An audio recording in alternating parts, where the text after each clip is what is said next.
भगवते वासुदेवाय।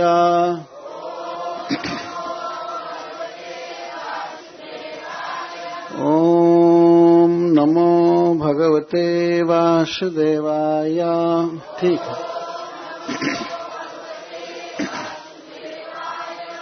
ओम नमो भगवते वासुदेवाय।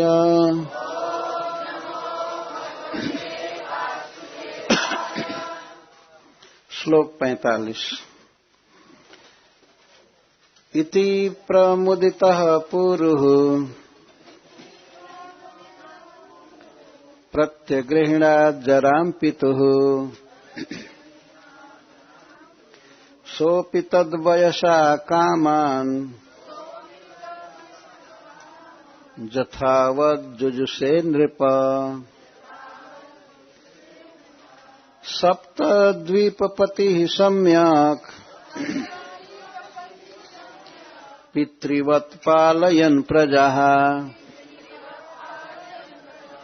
यथोपजोषं विषयान् जुजुषे व्याहतेन्द्रियः। देवयान्यप्यनुदिनम्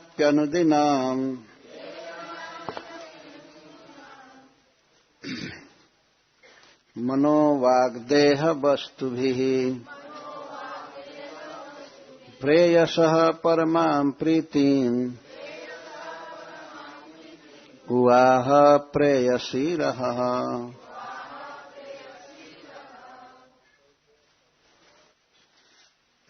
इति इस प्रकार प्रमुदितः विशेष रूप से प्रसन्न, पुरुः पुरु, प्रत्यगृह्णात् प्रतिग्रहण किया, ले लिया, जराम जरा को, बुढ़ापा को, पितुः अपने पिता के, सह अपि वे भी, महाराज जाति भी, तद वयसा पुरु की जवानी से, कामान विषय भोगों को, यथावत पूरा पूरा जुजुसे भोगने लगे। नृप हे महाराज परीक्षित, हिंदी में बोलें। इस प्रकार पुरु अत्यंत प्रसन्नता के साथ अपने पिता की बुढ़ापा को ले लिए और अपनी जवानी दे दिए। महाराज जजाति भी अपने पुत्र की जवानी से विषय भोगों को पूर्ण प्रसन्नता से भोगने लगे। हे महाराज परीक्षित,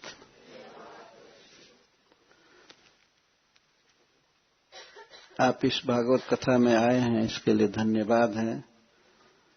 यह कथा श्रीमद् भागवतम की गंगा जी के तट पर हो रही है।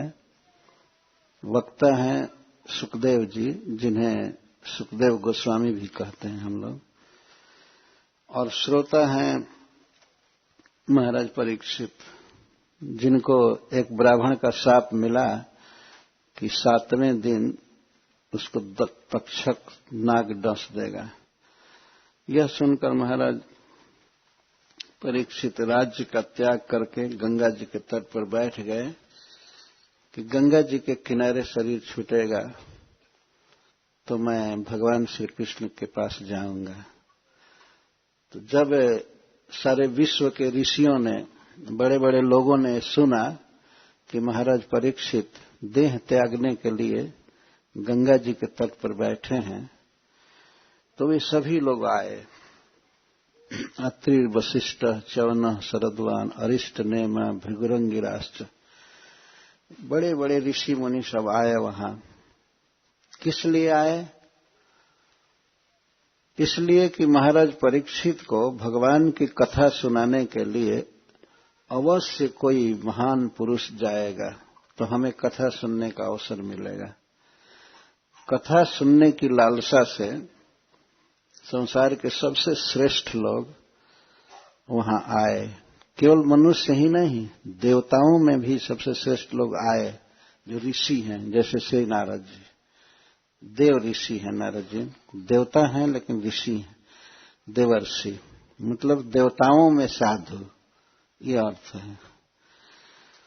अत्रि वशिष्ठ च्यवन शरद्वान अरिष्ट नेमि भृगु अंगिरा और पुलह पुलस्त और अनेक प्रकार के और भी ऋषि भगवान वेदव्यास देव स्वयं आए। जिन्होंने भागवत की रचना किया है वे स्वयं कथा सुनने आए, भगवान वेदव्यास देव। और उनको उपदेश दिया था नारद जी ने, तो नारद जी भी, उनके गुरु महाराज भी आए, श्री नारद जी। और पराशर, भगवान परशुराम, साक्षात भगवान के जो अवतार हैं भगवान परशुराम, वे आए स्वशिष्या, अपने शिष्यों के साथ आए। यही धर्म है वास्तव में। किसी व्यक्ति को चाहिए कि अपने सबऑर्डिनेट्स को, अपने अधीन रहने वाले शिष्य को, पुत्र को, छोटे भाई को या राजा अपनी प्रजा को भगवान की कथा में लगावे। ये धर्म है। सशिष्या, ये शब्द सिद्ध कर रहा है कि वे सारे ऋषि मुनि अपने शिष्यों के साथ आए, क्योंकि यह एक बहुत बड़ा लाभ था। जीवन में सबसे बड़ा, सबसे महत्वपूर्ण कार्य है भगवान की बात सुनना, कथा सुनना। इससे बढ़कर के कुछ भी नहीं है। कथा समानम भुवि नास्ति किंचित। इस पृथ्वी पर कथा के समान कुछ भी नहीं है। भगवान की बात सुनने पर ही भगवान में मन का आवेश होता है, मन लगता है। यह प्रमाण है। सब लोग आए, सबके आश्रम थे। ऐसा नहीं था कि सब बिना आश्रम के थे, लेकिन आश्रम में ताला डालकर बंद करके कथा सुन रहे थे। एक बार एक भक्त ने हमसे प्रश्न किया कि महाराज, मान लीजिए मैं ही भगवान की आरती करने वाला हूं, कोई दूसरा नहीं है, और उसी समय कथा हो रही है, तो हमें क्या करना चाहिए? तो हमने कहा कि पूजा को पहले कर लो चाहे कथा के बाद करो, लेकिन कथा जरूर सुनो। कुछ तो हेर फेर हो ही जाता है ना। कोई विशेष बात होती है तो आरती को आधा घंटा पहले कर देते हैं, चाहे बाद में कर देते हैं। तो मैं कहा कि कथा के समय ठाकुर जी का पट बंद कर दो और कथा सुनो। तो इस पर बहुत हंगामा हो गया है।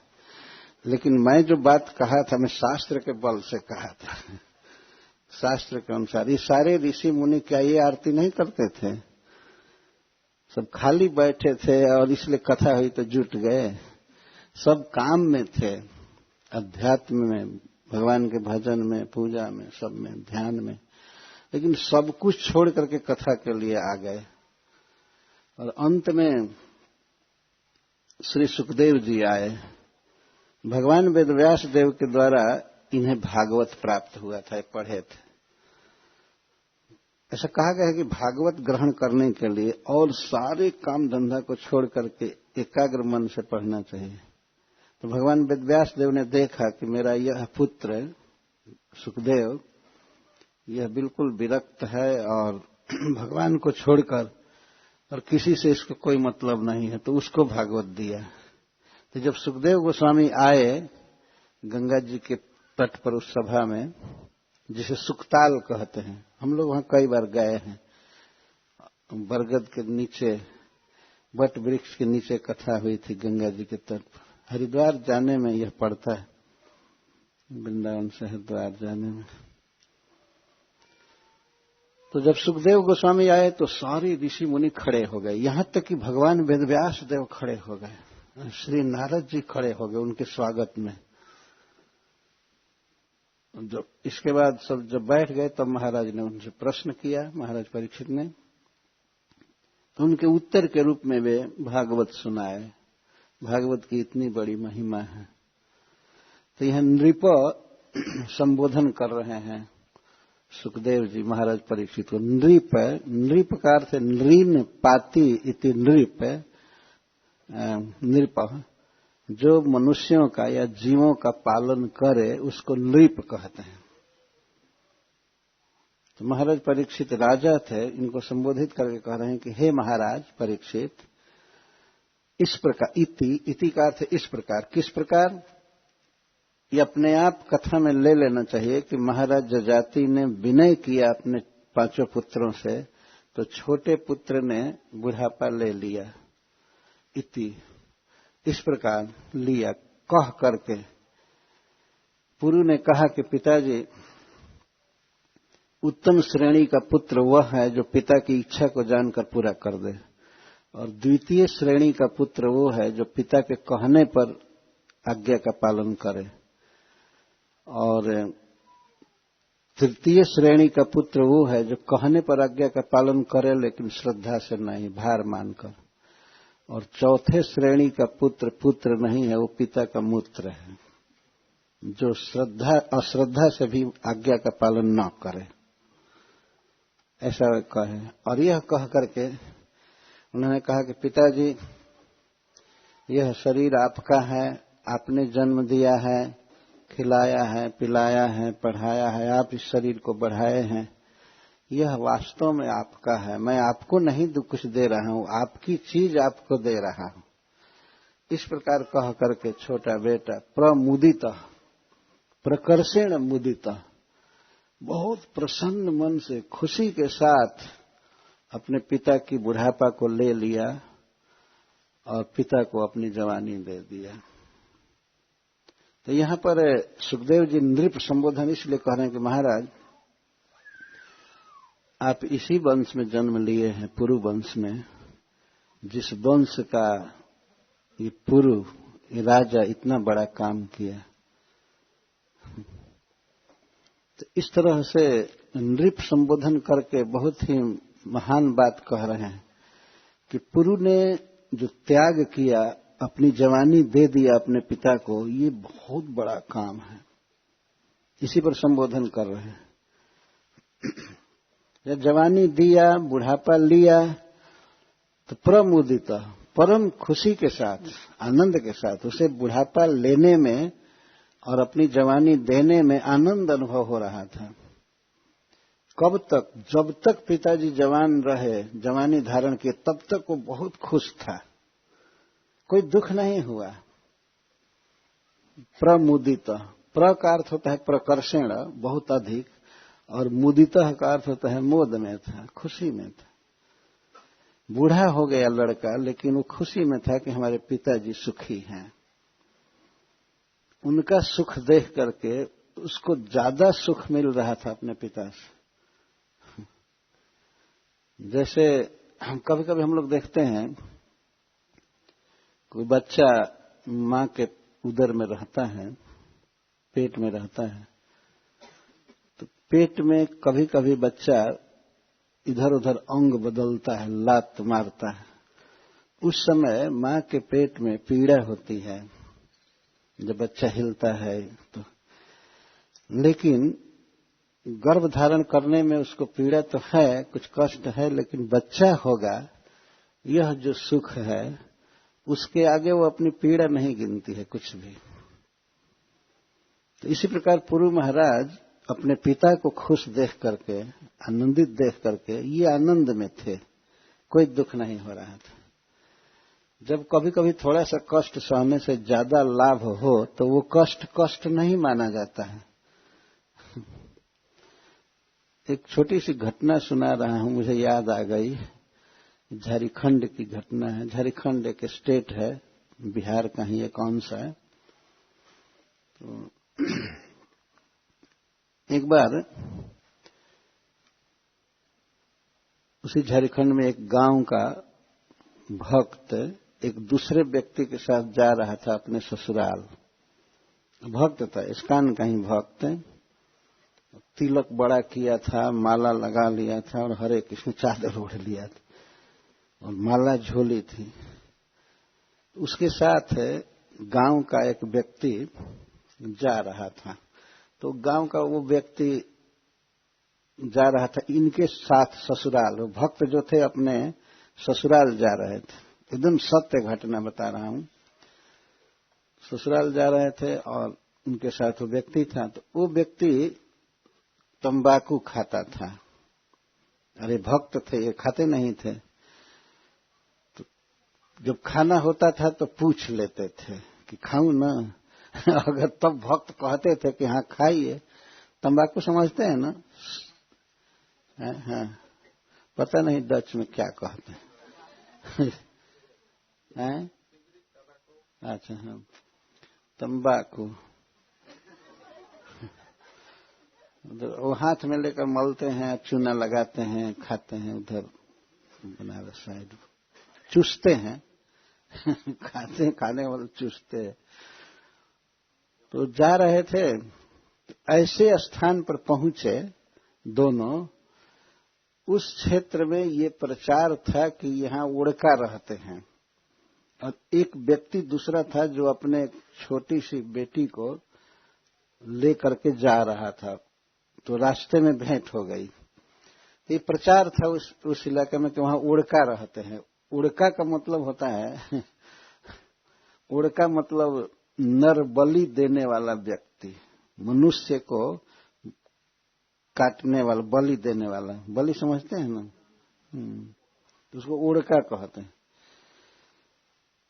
उस क्षेत्र में ऐसा प्रचार था कि यहाँ उड़का रहते हैं। तो उड़का कैसे रहते हैं? तो वे तिलक करते हैं, लाल कपड़ा ओढ़ते हैं, ये करते हैं।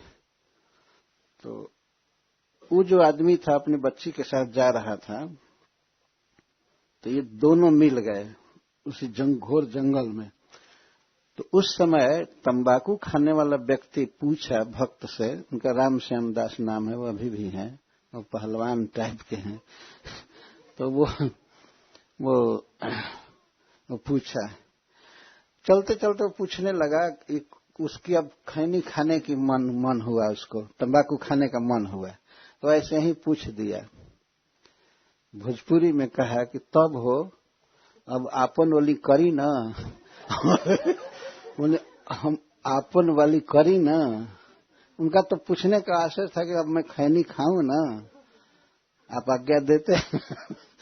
तो भक्त कह दे हाँ भाई कर सकते हो अपना। तो वो आदमी जो जा रहा था लड़की लेकर के, उसके मन में आया कि ये ऐसे ही तिलक किया हुआ, माला लगाया हुआ उड़का है, काली जी का भक्त है और ये उड़का है। तो वो तुरंत हे बाप कह करके भागा। लड़की भी पीछे से रोती हुई चली गई। उनके मन में आया कि ये नर बलि देने वाले हैं दोनों, और अब पूछ रहा है कि अब अपना काम करे ना। तो इस कारण से वो तो अपना काम, वो तो व्यक्ति समझा नहीं कि खैनी खाने के लिए परमिशन चाहता है।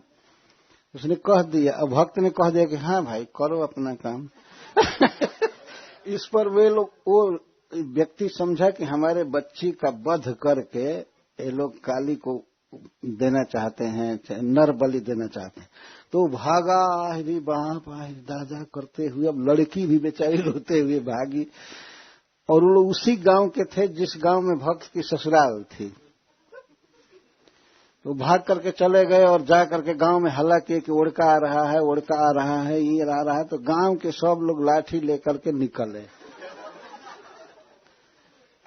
निकले और उस समय कौन क्या देखता है, आते आते वो जो पहलवान टाइप के थे भक्त, वे उसी गांव में उनकी ससुराल थी। लेकिन अब सब लोग पहचाने नहीं, तो भक्त वेश में हो गए थे और कुछ शाम हो गई थी। तो गांव के लोग आए और सीधे मारो मारो मारो, ये उड़का आए हैं, ये आए हैं, मारो मारो।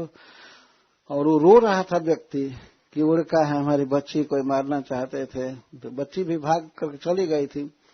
लेकिन गांव के लोग आए और आकर के एक आदमी सभी लाठी लिए थे, लेकिन एक आदमी लाठी से इनको मार दिया, तो थोड़ा सा यहां पर लग गया उनको चोट, थोड़ा खून बहने लगा, बहुत चोट नहीं लगी थी।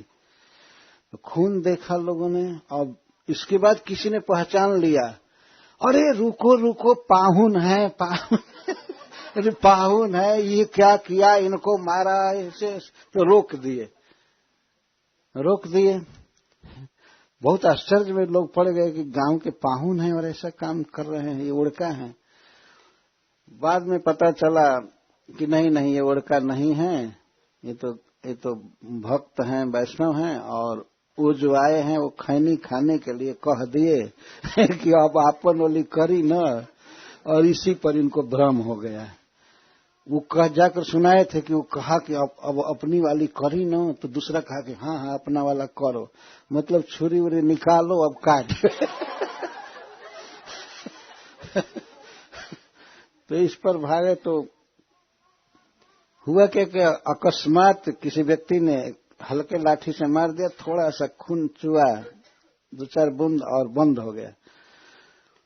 अब इसके बाद तो पंचायत बैठी कि किसने मारा है, गांव के पाहुन को किसने मारा है। तो उस गांव में मैं गया हूं किसने मारा, तो पंचायत बैठी, तो जो मारा था उस पर दंड लगाया गया। मैं यही बात कहने के लिए कथा कह रहा हूं, पर दंड लगाया गया। कितने का? 1000 रुपये का।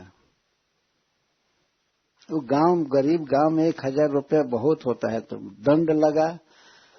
वो गए, अधौरा नाम का एक गांव है, वहां पर एक डॉक्टर थे, 20 रुपया में उनको ठीक कर दिए। तो 980 रुपया उनको मिला, फायदा हुआ।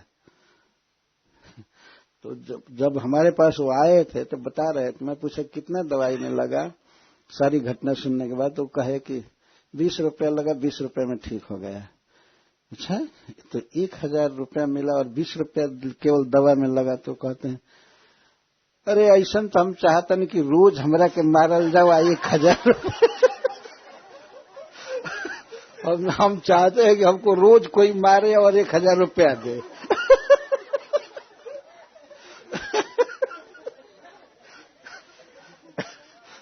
कि 980 रुपया रोज मिलेगा। ऐसे कह रहे, सचमुच हृदय से कह रहे थे, कोई बना करके नहीं कह रहे थे। वो तो पहलवान थे कि रोज कोई मारे एक लाठी और हमको 1000 रुपया दे। तो ये मैं कह रहा था कि उनको थोड़ी सी चोट लगी थी, लेकिन फिर भी जब 1000 रुपया मिला तो वो चोट कुछ नहीं गिने हुए, बल्कि उसी के कारण उनको आनंद आ रहा था कि भला हमको मारा कि रुपया मिला। मान लीजिए कोई व्यक्ति किसी पर क्रोध कर रहा है और दूर है, तो दूर से उस पर वो मारने वाले के पास सोने का मुहर हो, सोने का सिक्का, पैसा, और उससे मारना चालू करे, तो जिसको मार रहा है उस पर थोड़ी सी चोट भी लगेगी, लेकिन फिर भी वो चाहेगा कि और मारो और मारो, जितना बार मारोगे उतना सोने की मुद्रा मिलेगी, स्वर्ण मुद्रा।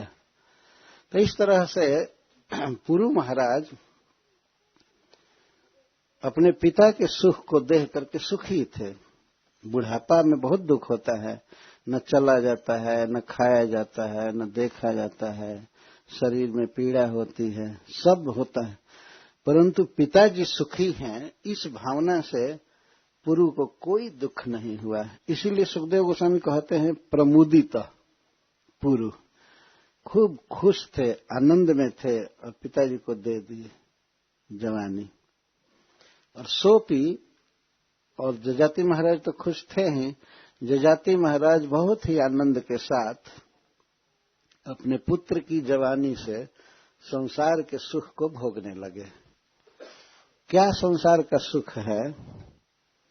5 इंद्रियों से भोगा जाता है, आंख से देखना, कान से सुनना, अच्छा अच्छा गीत सुनना, या अपने प्रिय की बोली सुनना, और स्पर्श इंद्रिय से स्पर्श करना, नासिका से गंध लेना, और जिह्वा से बहुत सी चीजें खाना, ये है संसार का भोग। तो जवान आदमी ही ठीक से खा सकता है, है ना। बूढ़ा आदमी तो पचाएगा भी नहीं, और अगर ज्यादा खा लिया तो फिर उसे असमय में ही टॉयलेट जाना पड़ेगा हमेशा, वहां भी जाने की शक्ति नहीं रहती है, तो पड़े पड़े खाट पर ही शौच करता रहता है। देखा गया है ना बुढ़ापा में कितना कष्ट है। लेकिन ये सारे कष्ट पुरु को दुखी नहीं कर रहे थे, वो सुख में थे कि हमारे पिताजी परम आनंद में हैं, सुख में हैं। ये ध्यान देने की बात है कि ऐसे भी बेटा हुए हैं इस संसार में जो इतना दुख सह करके भी अपने माता पिता को सुखी करना चाहते। यह इतिहास हमारा है, उज्जवल इतिहास। और जथावत जुजु से, जथावत का अर्थ है कि पूर्ण कैपेसिटी से और पूर्ण तरह से सुख भोग रहे थे। तो उसका मतलब है जथावत, जथा कामम, जथा उत्साहम, जथा कालम, जथा सुखम। जथा कामम, जितनी उनकी इच्छा होती थी, कामना होती थे, जैसे खाने की, देखने की, सुनने की और फिर स्त्री संग आदि की जितनी इच्छा होती थी उतना वो भोगों को भोगते थे। और जथा उत्साहम, जितना उत्साह रहता था। महाराज जजाति में उत्साह था और उसके अनुसार भोगते थे। इस संसार में तो देखा गया है, मान लीजिए किसी को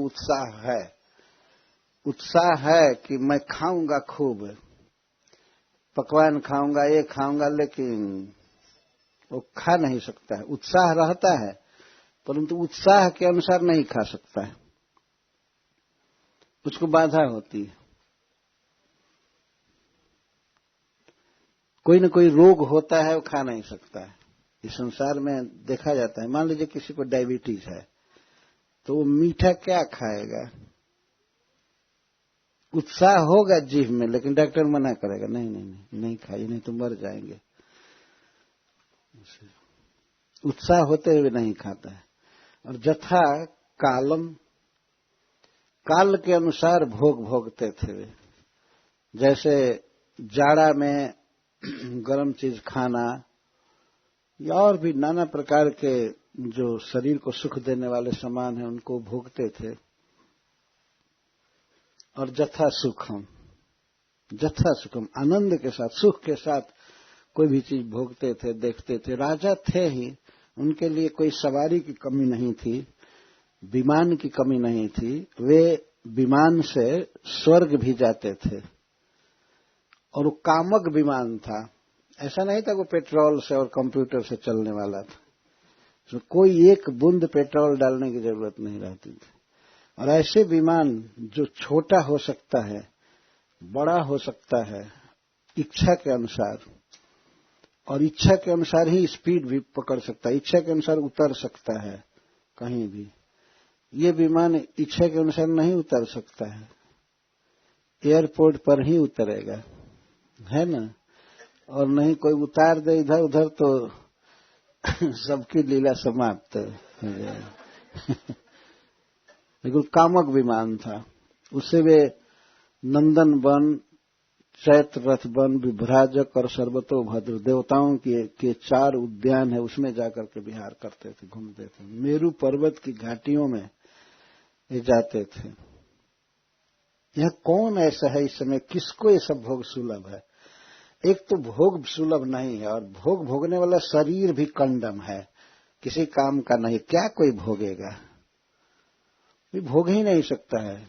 कोई व्यक्ति स्त्री को भोगना चाहता है, कितना भोग सकता है?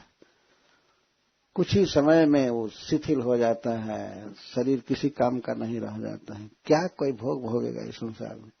और महाराज जजाति को जो शरीर मिला था, जो जवानी मिली थी, तो अव्याहत इंद्रिय कहा गया। उनकी कोई भी इंद्रियां शिथिल नहीं थी। तो बंद कर लीजिए मोबाइल, कथा के समय बंद कर लेना चाहिए, नहीं तो अपनी बेइज्जती होती है ना।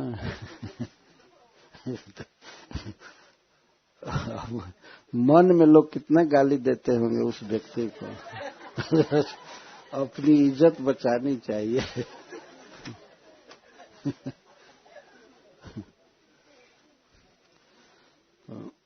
उत्साह के साथ और पूर्ण दक्षता के साथ ये प्रश्न होगा कि भाई संसार के समस्त भोगों को भोगने के लिए तो बहुत धन चाहिए और पद चाहिए, पावर चाहिए। तब सुखदेव जी कहते सप्त द्वीपपति सम्यक पितृवत पालयन प्रजा। महाराज जजाति सप्त द्वीपवती पृथ्वी के सम्राट थे। सप्त द्वीप है, इस समय भी 7 महादेश हैं जो द्वीप कहते हैं। चारों तरफ समुद्र है और बीच में जो स्थल होता है उसको द्वीप कहते हैं। सप्त द्वीपवती इस पृथ्वी के क्षत्र सम्राट थे। तो पैसे की, धन की, पावर की कोई कमी नहीं थी। संसार का कहीं कभी सुख भोग सकते थे। किसी भी प्रकार का खान पान या वायुवान या स्त्रियां कुछ भी, ये इसको सिद्ध करने के लिए कहा जा रहा है सप्त द्वीपपति। सप्त द्वीप वाली इस पृथ्वी के पति थे, स्वामी थे। और एक यह भी बात है कि वो जो भी भोग रहे थे धर्म के अनुसार भोग रहे थे। राजा का कर्तव्य है पहला कि वह प्रजा का पालन करे। राजा का यही धर्म है। भगवान श्री राम लक्ष्मण जी से कहते हैं कि जासु राज प्रिय प्रजा दुखारी सो नृप अवश्य नरक अधिकारी। जिस राजा के राज्य में प्रिय प्रजा दुखी रहती है वह राजा निश्चित नरक में जाता है। ये भगवान का वाक्य। सो नृप अवश्य नरक अधिकारी। तो लक्ष्मण जी को रोक रहे हैं कि भैया पिताजी मेरे दुख में दुखी हैं और भरत और शत्रुघ्न घर पर नहीं है, अतः तुम मेरे साथ वन चलने का हठ मत करो, तुम रहो और प्रजा का पालन करो। उसी में कहते हैं कि जासु राज प्रिय प्रजा दुखारी सो नृप अवश्य नरक अधिकारी। तो इस प्रकार से पाप करने वाला कोई राजा सुख भी भोगे तो उसके सुख का कोई महत्व नहीं है। परंतु महाराज जजाति प्रजा का पालन कर रहे थे। कैसे? पितृवत।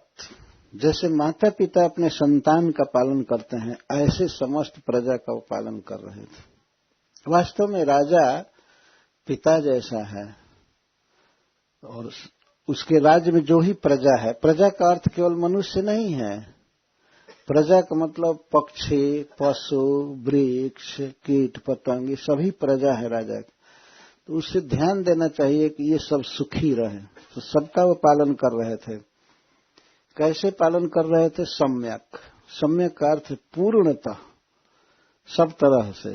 और पितृवत, पिता के समान। सम्यक का अर्थ है कि पूरी शक्ति थी, सामर्थ्य थी, कर रहे थे। और सम्यक इसलिए कहा गया कि मान लीजिए कोई कह दे कि पिता की तरह पालन करते थे, लेकिन इस संसार में तो देखा जाता है कि माता पिता चाहते हैं अपने बच्चे का पालन करना, लेकिन शक्ति नहीं होते हुए करते नहीं है। इच्छा रहती है कि हमारा बेटा सुखी रहे, विद्वान बने, धनवान बने, सफल बने, सबका उपकार करे, लेकिन धन भी नहीं रहता है। स्नेह रहता है बच्चे के प्रति लेकिन कर नहीं पाते हैं। परंतु महाराज जजाति स्नेह भी रखे थे और सम्यक पूर्ण समर्थ थे पालन करने में। तो सारी प्रजा का पालन किए, चाहे वो वृक्ष हो, पक्षी हो, मनुष्य हो, सबको जीने का अधिकार दिया उन्होंने। सभी सुख से रहे। जब राजा ही प्रजा को पुत्र जैसा समझे तो फिर कहाँ दुख होगा। पालयन, पालयन का ये अर्थ है कि वे देख रहे सबको ठीक भोजन मिल रहा है, सबकी पढ़ाई लिखाई ठीक है, सबके पास घर द्वार है और सबको आध्यात्मिक जीवन में बढ़ने की सुविधा दे रहे थे। प्रत्येक व्यक्ति को ये जन्म सिद्ध अधिकार है कि वह कृष्ण से प्रेम करे। एक बार झांसी में अहिंसा पर प्रवचन होना था। महात्मा गांधी जी अहिंसा आंदोलन चलाए थे, तो श्रील प्रभुपाद रहते थे झांसी में। तो वहां पर प्रभु एक टॉपिक दिया गया कि अहिंसा पर बोलना है। तो प्रभुपाद जी की बारी आई तो प्रभुपाद जी कहे कि हिंसा का क्या मतलब है। हिंसा का मतलब है किसी के अधिकार का हनन करना, इसको हिंसा कहते हैं। तो प्रभुपाद जी ने कहा कि किसी भी जीव को सहज अधिकार है कृष्ण से प्रेम करने का, कृष्ण की भक्ति करने का, क्योंकि वह कृष्ण का नित्य दास है। तो जो व्यक्ति कृष्ण भक्ति में बाधा दे या सुविधा न दे और वह कोई व्यक्ति भगवान की भक्ति नहीं कर पा रहा है तो यह उसकी हिंसा है, ऐसा उन्होंने प्रवचन किया। तो महाराज जजाति सबका पालन कर रहे थे, अर्थात अपने राज्य में भगवान विष्णु की भक्ति करने की सुविधा दे रहे थे, सब भक्ति कर रहे थे, सुख से जी रहे थे। केवल जीना ही उद्देश्य नहीं है। कभी कभी लोग चिंता करते हैं कि परिवार चलाना है, जिलाना है, खिलाना है। जिला कर क्या करेंगे? जिला करके पशु जैसा ऐसे ही चलाएंगे? जी करके भगवान का भजन करना है, जीवस्य तत्व जिज्ञासा। तो महाराज जजाति अपने राज्य में भगवान के भक्ति की खूब सुविधा दिए थे, सब जगह मंदिर थे, यज्ञ होता था, कीर्तन होता था। आगे वर्णन आएगा। धन्य धन्य नृपधन्य जजाति, एक पद में कहा गया है कि जजाति महाराज धन्य थे जिनके राज्य में सभी सुखी थे। जैसे भगवान राम के राज्य में सब सुखी थे, वैसे जजाति महाराज के राज्य में सुखी थे।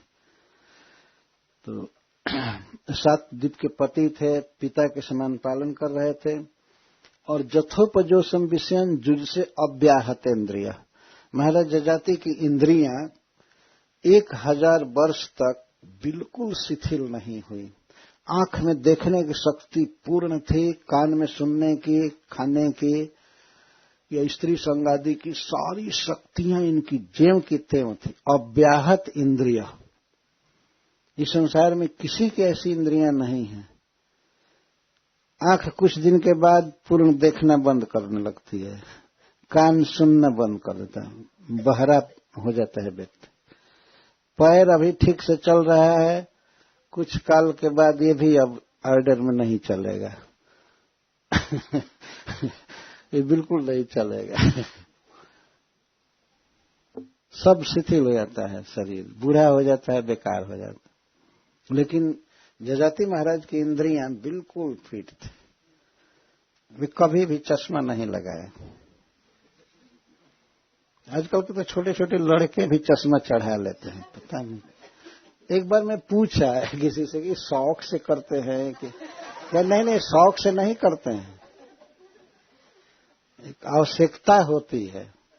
वे खान पान इतना बिगड़ गया है, आचार विचार ब्रह्मचर्य का पालन आदि नहीं होता है कि आदमी इस तरह से अनेक रोगों से ग्रस्त हो जाता है और असमय में ही शरीर कमजोर हो जाता है, शिथिल हो जाता है।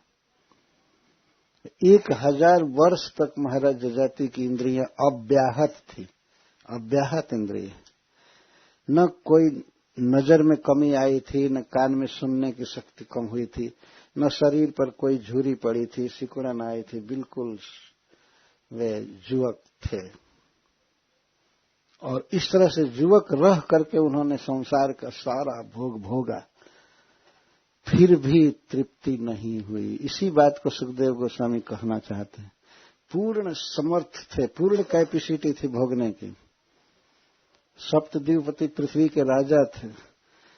अच्छा, भोजन, वस्त्र, स्वास्थ्य, सुख और भक्ति की सुविधा अक्षीण शक्ति रही।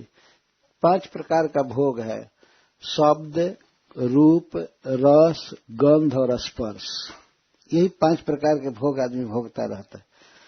खाने का जो विषय है वो जिह्वा का विषय है, और स्पर्श इंद्रिय, स्त्री संग आदि ये स्पर्श इंद्रिय का काम है। और कोई सुंदर गीत सुनना या किसी की बोली सुनना कान का कार्य है। नासिका का कार्य है गंध लेना। मनुष्य इन 5 विषयों को ही भोगता रहता है, चाहे उसके भोगने का जो भी वस्तु हो, अलग अलग वस्तु हो सकते हैं, लेकिन प्रकार है 5 प्रकार। पर इस संसार में देखा जाता है कि व्यक्ति कितना भी भोग भोगे उसको तृप्ति नहीं होती है। उसकी कामना बनी रहती है और इसी कारण से उसको अनेक शरीर धारण करना पड़ता है। मरने के बाद कामना रह जाती है कि मुझे ये चाहिए वो चाहिए, इसीलिए दूसरा जन्म दिया जाता है। और इतनी कामना है कि उस कामना की पूर्ति के लिए बहुत शरीर लेना पड़ेगा। ऐसा नहीं कि एक शरीर मिला और उसमें हम कुछ भोगे या तृप्ति हो गई, नहीं, उसी के लिए अनेक शरीर बनाया गया, 84 लाख प्रकार का शरीर। और जीव की कभी तृप्ति नहीं होती है।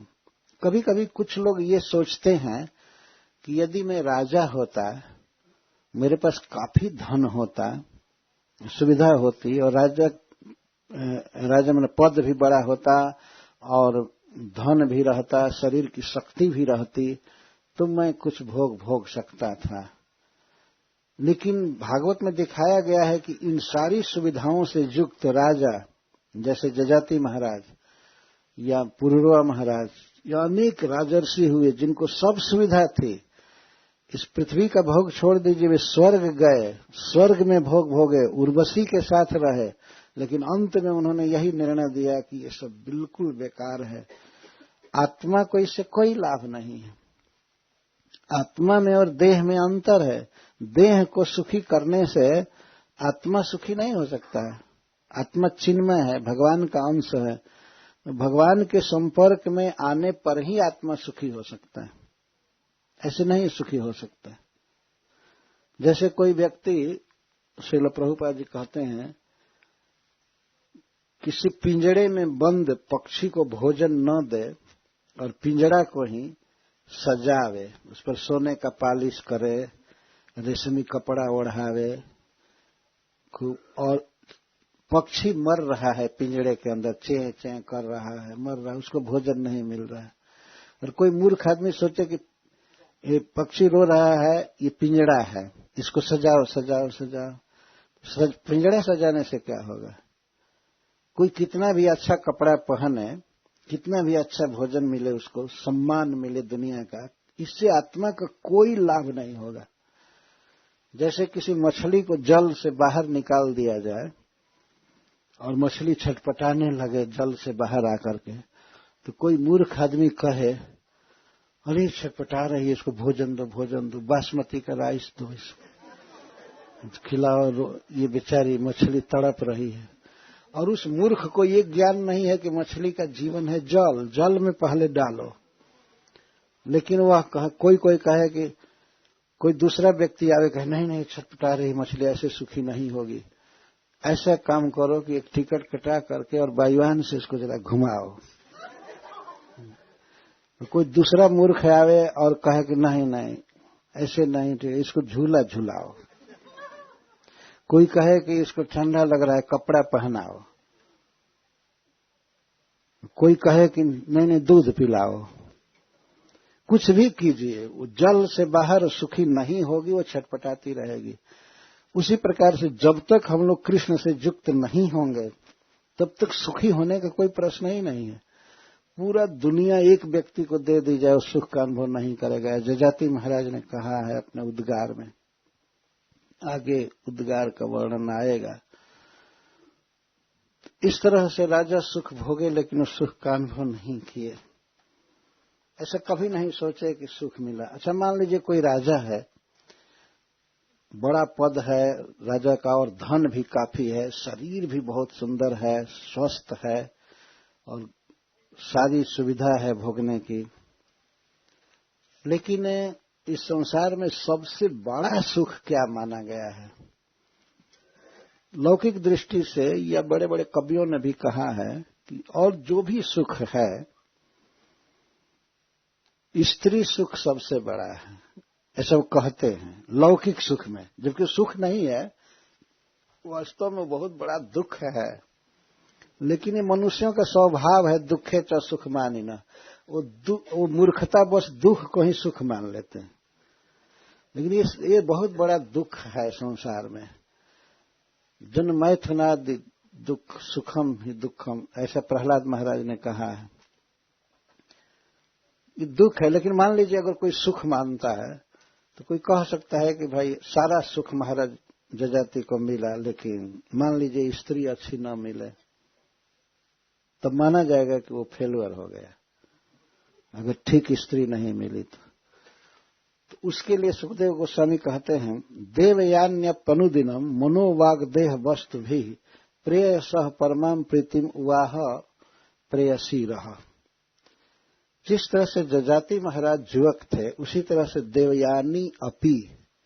देवयानी भी पूर्ण ज्योति थी, और उसकी भी इंद्रियां, आंख, नाक, कान, शरीर बिल्कुल जजाति महाराज के समान रही, कभी शिथिल नहीं हुआ शरीर।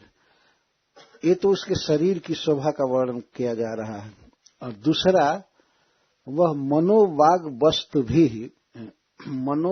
देह वस्तु भी अपने मन से संकल्प करके और वचन से, देह से और अनेक वस्तुओं से एकांत में महाराज जजाति को सुख दे रही थी। परम पतिव्रता स्त्री थी और अपने सुंदर शरीर को उनकी सेवा में हाजिर की थी। 4 चीज का नाम सुखदेव गोस्वामी ले रहे हैं: मन, वचन, देह और वस्तु। इस संसार में किसी व्यक्ति के लिए, यदि वो गृहस्थ है, तो उसकी पत्नी एक बहुत ही सुख का साधन है। लौकिक दृष्टि से मैं बोल रहा हूं।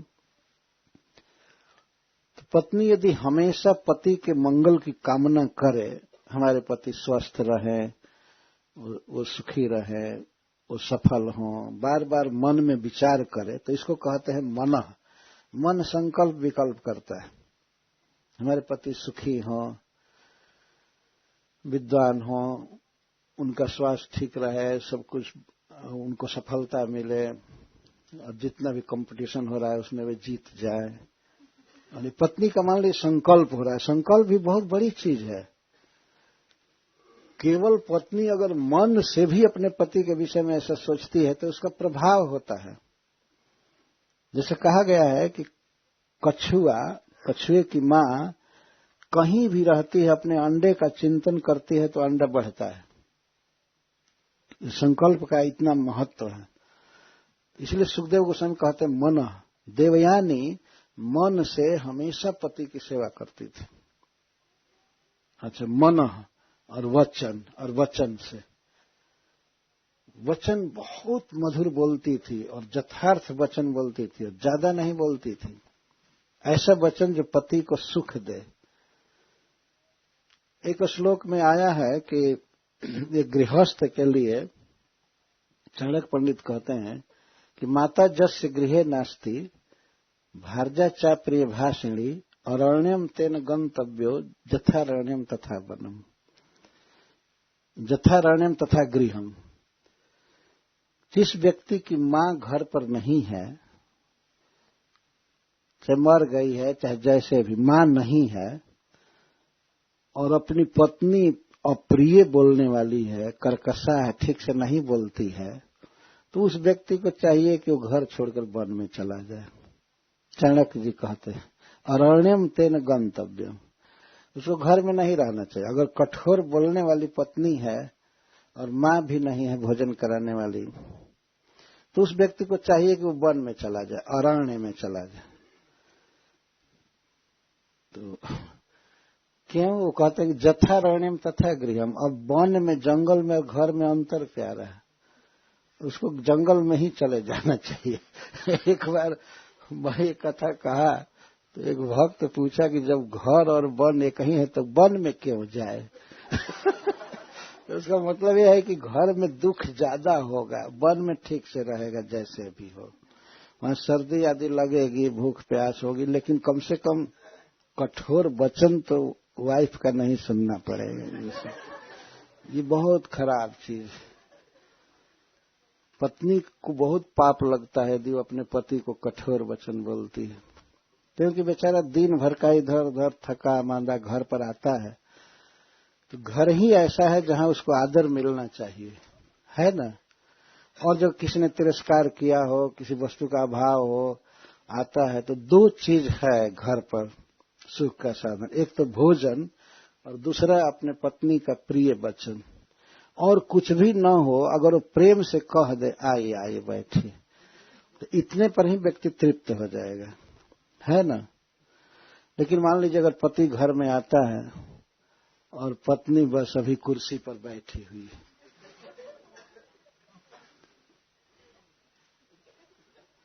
तो उसको तो नरक में जाना ही पड़ेगा। पत्नी को तो नरक में जाना ही है, लेकिन पति भी बेचारा अब दुख में पड़ेगा। यहाँ सुखदेव गोस्वामी देवयानी जी का वर्णन कर रहे हैं, इसलिए मैं कर रहा हूं। मनोवाग देह वस्तु भी 4 चीज से सुख दे रही थी। तो वचन से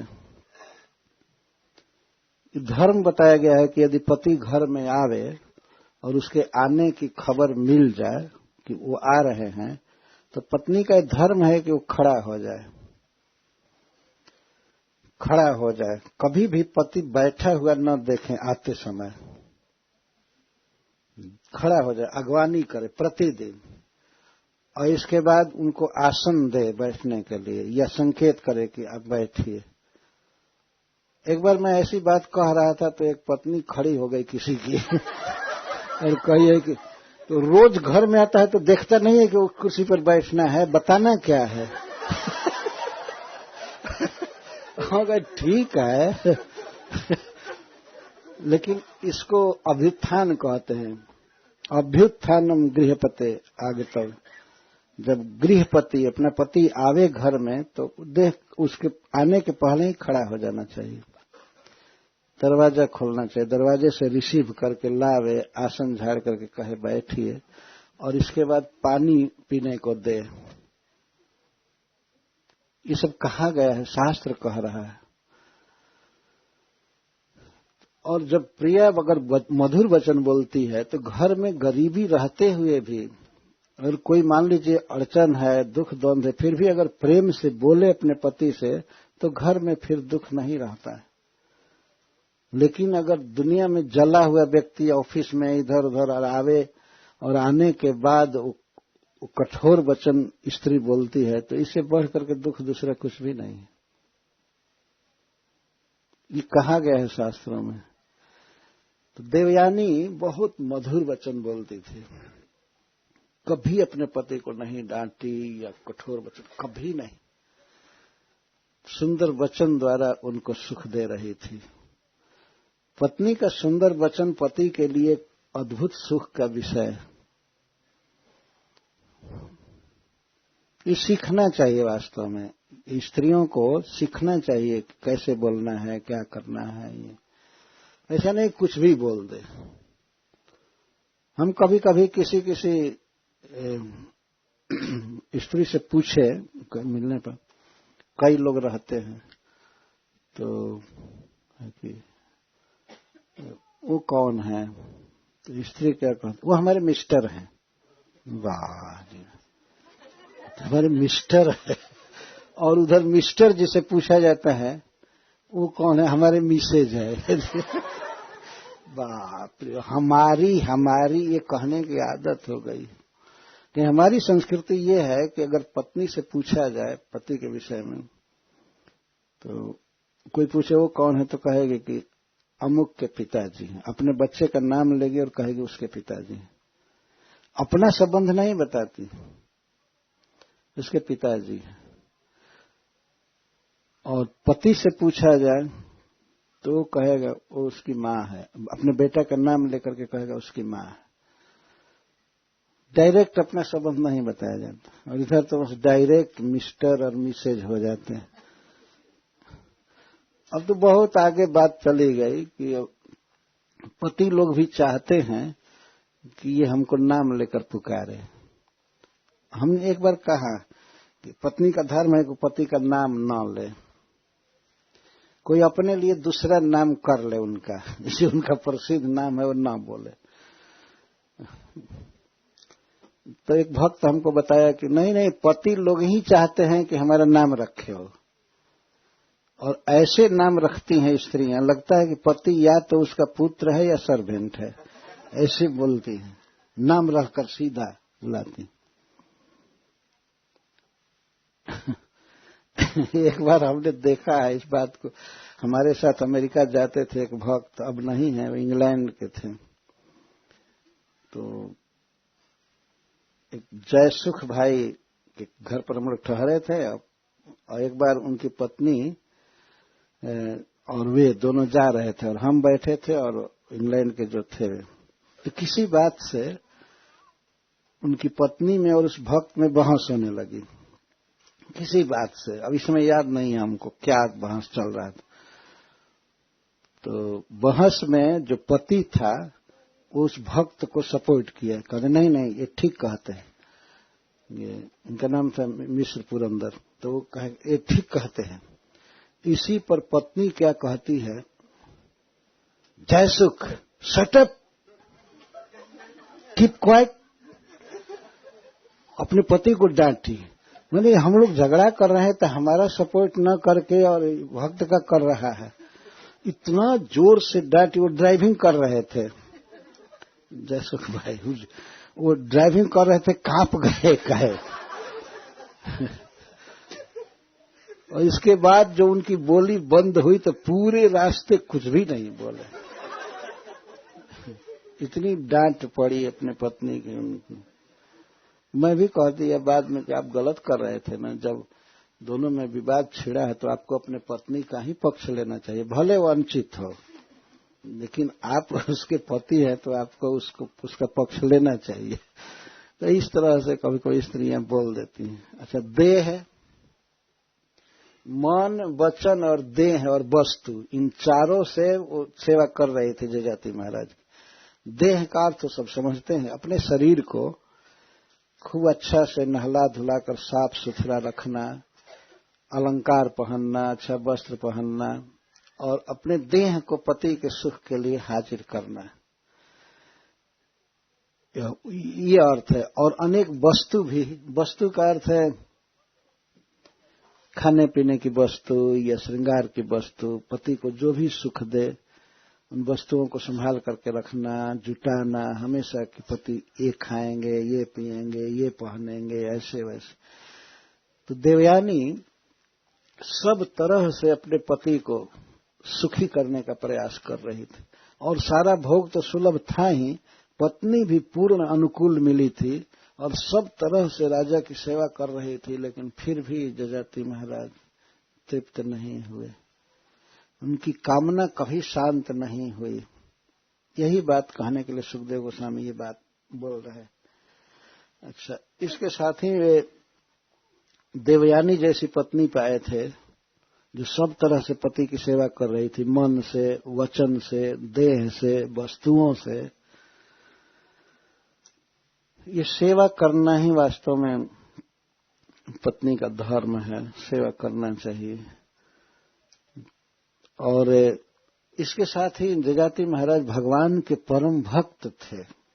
सुखदेव जी ये कह रहे, अयजद यज्ञ पुरुषम क्रतुभिर्भूरि दक्षिण ही सर्वदेवमयम देवम सर्ववेदमयम हरिम। महाराज जजाति भगवान श्री कृष्ण की आराधना किए। कैसे? चूंकि वे राजा थे इसीलिए यज्ञों के द्वारा आराधना की, यज्ञों के द्वारा। यज्ञ का मतलब क्या होता है? यज्ञ के मुख्य 3 अंग हैं। पहला अंग है प्रसाद। प्रसाद होना चाहिए। बहुत से लोग जुटते हैं और वहां भगवान की कथा कीर्तन, तो भगवान की कथा और भगवान का कीर्तन ये दूसरा अंग है, और प्रसाद तथा हवन ये 3 अंग होते हैं यज्ञ के। जिस यज्ञ में प्रसाद नहीं है वो यज्ञ बिना मतलब के है, और जिस यज्ञ में ब्राह्मणों को दक्षिणाएं नहीं दी जाती हैं वह भी यज्ञ बिल्कुल बेकार है। तो महाराज जजाति बहुत बड़े बड़े यज्ञ किए, बहुत बड़े बड़े यज्ञ। तो मैंने पढ़ा है कि उनके यज्ञ में दाल बनता था, भात बनता था, सब्जियां बनती थी। तो दाल कहाँ रखा जाता था? बड़े बड़े कुंड बनाए गए थे, उसमें दाल रखा जाता था। उसके लिए कोई बर्तन नहीं सुलभ था, इतना बड़ा बड़ा बर्तन, कुंड बने थे, सरोवर जैसा दाल और पहाड़ जैसा भात ऐसे दिखाई पड़ता था। 1-1 लाख 2-2 लाख रोज खाते थे जनता, प्रसाद खाती थी भगवान का। और कथा होती थी, कीर्तन होता था और हवन होता था। इसी को यज्ञ कहते हैं। इस युग में भागवत के अनुसार यज्ञ है भगवान का कीर्तन और प्रसाद। खूब कीर्तन करना। यज्ञ है संकीर्तनों प्रायर जजंत ही सुमेधसा। कीर्तन करना खूब उच्च स्वर से और नाचना, और इसके बाद प्रसाद खाना। प्रभुपाद जी तो यही कहते थे, यही जीवन है, खाना, गाना, नाचना। यही है जीवन। तो इसको यज्ञ कहते हैं। तो महाराज जजाति अयजद जजन किए। जजन का अर्थ है प्रसन्न करना। किसको प्रसन्न करना चाहते थे यज्ञों के द्वारा? यज्ञ पुरुषम, जो यज्ञ भोक्ता है, जो यज्ञ के आराध्य हैं। यज्ञ उन्हीं के लिए किया जाता है। यज्ञ पुरुष कौन है? कृष्ण, ये विष्णु। इन्हीं को यज्ञ पुरुष कहते हैं। सर्वत्र ये बात प्रसिद्ध है। यज्ञ पुरुष कोई दूसरा नहीं हो सकता है। कुछ भी करो, ये करो और नाम दे दो कि यज्ञ हो रहा है। नहीं, यज्ञ भगवान के लिए किया जाता है, भगवान को प्रसन्न करने के लिए। कैसे यज्ञ करते? क्रतुभिर भूरी दक्षिणाएं। ऐसे यज्ञ कर रहे थे, उन यज्ञों में भूरी दक्षिणाएं दी जाती थी, बहुत दक्षिणा दी जाती थी। दक्षिणा, प्रसाद देना भी एक दक्षिणा है। और विशेष करके ब्राह्मणों को या भक्तों को जो उस यज्ञ का संपादन कर रहे थे, उनको महाराज बहुत दक्षिणा देते थे, भूरी दक्षिणा। क्यों? भगवान की ही पूजा करते थे, भगवान का ही नाम कीर्तन होता था, कथा होती थी, हवन होता था। क्यों? क्योंकि भगवान सर्वदेवमय हैं। सर्वदेवमयम देवम। श्री विष्णु या श्री कृष्ण सर्वदेवमय हैं। सारे देवता उनके अंदर हैं। यदि कोई व्यक्ति भगवान कृष्ण की पूजा करता है तो सारे देवताओं की हुई मानी जाएगी पूजा। कोई ऐसा नहीं कह सकता कि ये तो अवहेलना कर रहा है किसी का। अगर भगवान की पूजा कर रहा है तो वह दूसरे का अपमान नहीं कर रहा है, उससे दूसरे देवता प्रसन्न होते हैं। भगवान शिव ने तो यहां तक कहा है भागवत में कि मेरे भक्त मुझे उतने प्रिय नहीं हैं जितना मुझे वासुदेव के भक्त प्रिय है। स्पष्ट कहते हैं 12 स्कंध में मार्कंडेय जी से बातचीत करते हुए अपनी पत्नी से ही कहते हैं कि भगवान कृष्ण का भक्त मुझे जितना प्रिय है उतना मुझे अपना भक्त प्रिय नहीं।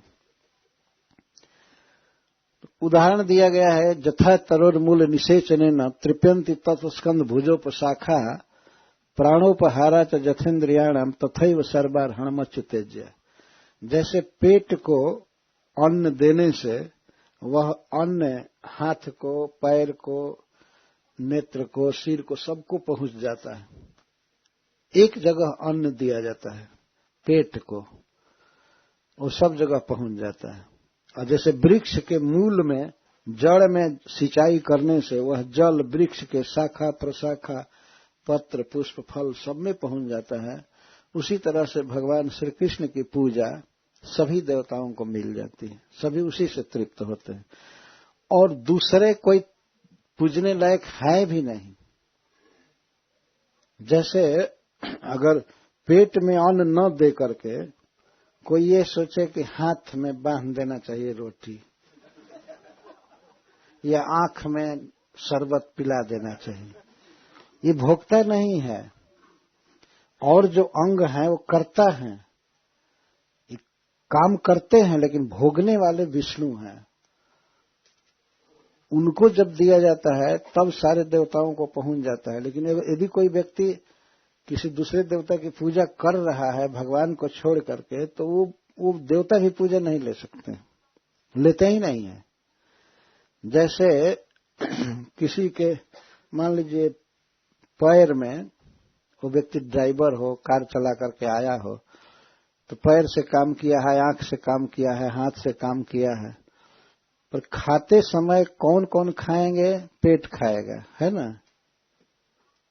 ऐसा नहीं कह सकते कि भाई पैर भी क्लच या क्या दबाया है तो 1-2 समोसा पैर को भी दो, तो डाले रहेंगे, खा नहीं सकता है ना। आंख देखी है रोड पर, इसलिए आंख को भी एक आध पूरी खिलाना चाहिए या कोई चीज डालना चाहिए, तो देख रहा है वो भी अंधा हो जाएगा आंख में डालने पर। कोई कान भी सुना है, इंडिया में तो कान से बहुत ड्राइव करते हैं सुन सुन करके यहाँ की कारें तो गूंगी हैं लेकिन इंडिया की कारें बहुत बोलती है तो सुना है, तो सोचे होटल में खाते समय कि भाई कान ने बहुत काम किया है, तो कान में भी एक कप खीर डाल देना चाहिए और पीठ में पैर में सब जगह रोटी बांध दीजिए, समोसा बांध दीजिए। ये भोक्ता नहीं है, देने पर भी ये खा नहीं सकते हैं। दूसरे जीव, मनुष्य या देवता, दैत्य, ये सब भोक्ता नहीं है। भोक्तारम यज्ञ तपसाम सर्वलोक महेश्वरम सुहृदम सर्वभूतानाम ज्ञात्वा माम शांति मिच्छति। श्री भगवान गीता में कहते हैं कि मैं भोक्ता हूं, सब चीजों का, शुभ कर्मों का भोक्ता मैं हूं। मुझे संतुष्ट करने के लिए काम करना चाहिए, मुझे जो भी देना है देना चाहिए, क्योंकि मैं भोक्ता हूं। जैसे पेट भोक्ता है, लेकिन ऐसा भोक्ता है कि अपने भीतर डाले हुए भोजन के रस को सब जगह पहुंचा देता है, हाथ में पहुंचा देता है, आंख में पहुंचा देता है। अगर भोजन न किया जाए तो आंख भी देखती नहीं है ऐसा हमने सुना। एक बार गाय चराते समय, मैं भी गाय चरा रहा था, तो हमारा एक भाई था चचेरा, तो कुछ देर के बाद भूख लग गई, प्यास लग गई, तो वो कहता है हमरा लौकत नहीं के भूख से तो लेकिन अब आंख में दिखाई दे, इसके लिए पेट में डालना पड़ता है। यदि कोई चाहता है कि हम दूसरे देवताओं का आदर करें, तो उसे चाहिए कि भगवान कृष्ण का भजन करें। इसी से सारे देवता तृप्त होते हैं, संतुष्ट होते हैं और उस व्यक्ति को वरदान देते हैं, अपना आशीर्वाद देते हैं कि यह भगवान की भक्ति कर रहा है। पर भक्त को ऐसा होना चाहिए कि कभी भी अवहेलना न करे देवताओं की। इसका मतलब ये नहीं है कि पेट भोगता है तो हाथ को काट कर फेंक दे। हाथ का अपना महत्व है। ऐसे हाथ की सेवा का मतलब है पेट में अन्न देना, लेकिन फिर भी हाथ रहना चाहिए। देवता भगवान के अंग हैं, वे भगवान नहीं हैं, लेकिन वे भगवान के अंग हैं, भगवान के प्रतिनिधि हैं, उनके बहुत प्रिय हैं। तो देवताओं का सम्मान होना ही चाहिए, जैसा उचित है शास्त्र के अनुसार। कभी कभी कुछ लोग इस आवेश में आ जाते हैं कि नहीं नहीं, दूसरे देवताओं की क्या जरूरत है, देवता की तो जरूरत नहीं है, ऐसा कहते हैं, पर आदमी के पीछे रोज घूमते हैं, है ना। देवता की कोई जरूरत नहीं है। ऑफिस में गए तो बॉस को हाथ जोड़ते हैं, या हमको कुछ दो, हमको नौकरी दो, ये दो, वो दो। रोज मनुष्यों की ही चापलूसी कर रहे हैं, फाइल उठा करके तुम कुछ पैसा दे दो, कुछ ये करो, इसको ये करो। तो जब आदमी के पीछे इतने पड़े हैं, तो इससे तो बेटर है देवता के पीछे होना, और उससे भी बेटर है भगवान के पीछे होना। वो उन लोगों के लिए ऐसा कहा जाता है कि भाई देवताओं की पूजा मत करो। शास्त्र भी कहता है कभी कभी उनकी, जो भगवान कृष्ण में बिल्कुल रचे पचे हैं, जब देवता की पूजा करने की उनको फुर्सत नहीं है, तो आदमी की पूजा करने की कहाँ फुर्सत होगी। सब तो आदमी की, मनुष्य की ही पूजा कर रहे हैं ना। चाहते ये खुश हो जाए, ये खुश हो जाए, ये खुश हो जाए, ये खुश हो जाए। तो मैं जो ये बात कह रहा हूं, यहाँ सुखदेव गोस्वामी जी कहते हैं सर्वदेवमयम देवम, भगवान विष्णु सर्वदेवमय है, उन्हीं के भीतर सब कुछ है। सारे देवता उन्हीं के भीतर वास करते हैं, सब उन्हीं के अधीन है। अगर वे प्रसन्न हो जाते हैं तो सब प्रसन्न हो जाते हैं। परंतु इसका अर्थ यह नहीं है कि देवताओं का तिरस्कार किया जाए, उनका यथायोग्य सम्मान होना ही चाहिए।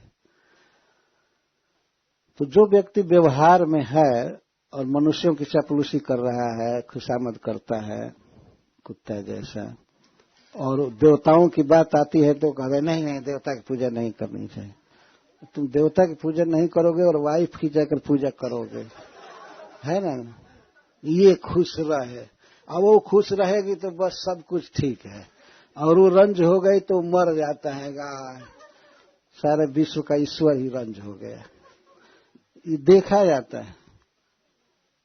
देवताओं का बहुत बड़ा आदर होना चाहिए। हमारे गोस्वामी जन हैं, सनातन गोस्वामी, वे भगवान शिव के साथ बातचीत करते थे और भगवान शिव उनको इतना पसंद करते थे कि एक दिन किसी दिन नहीं गए शिव जी का दर्शन करने तो कहे कि आप, भगवान शिव कहते हैं कि आपका दर्शन नहीं हुआ।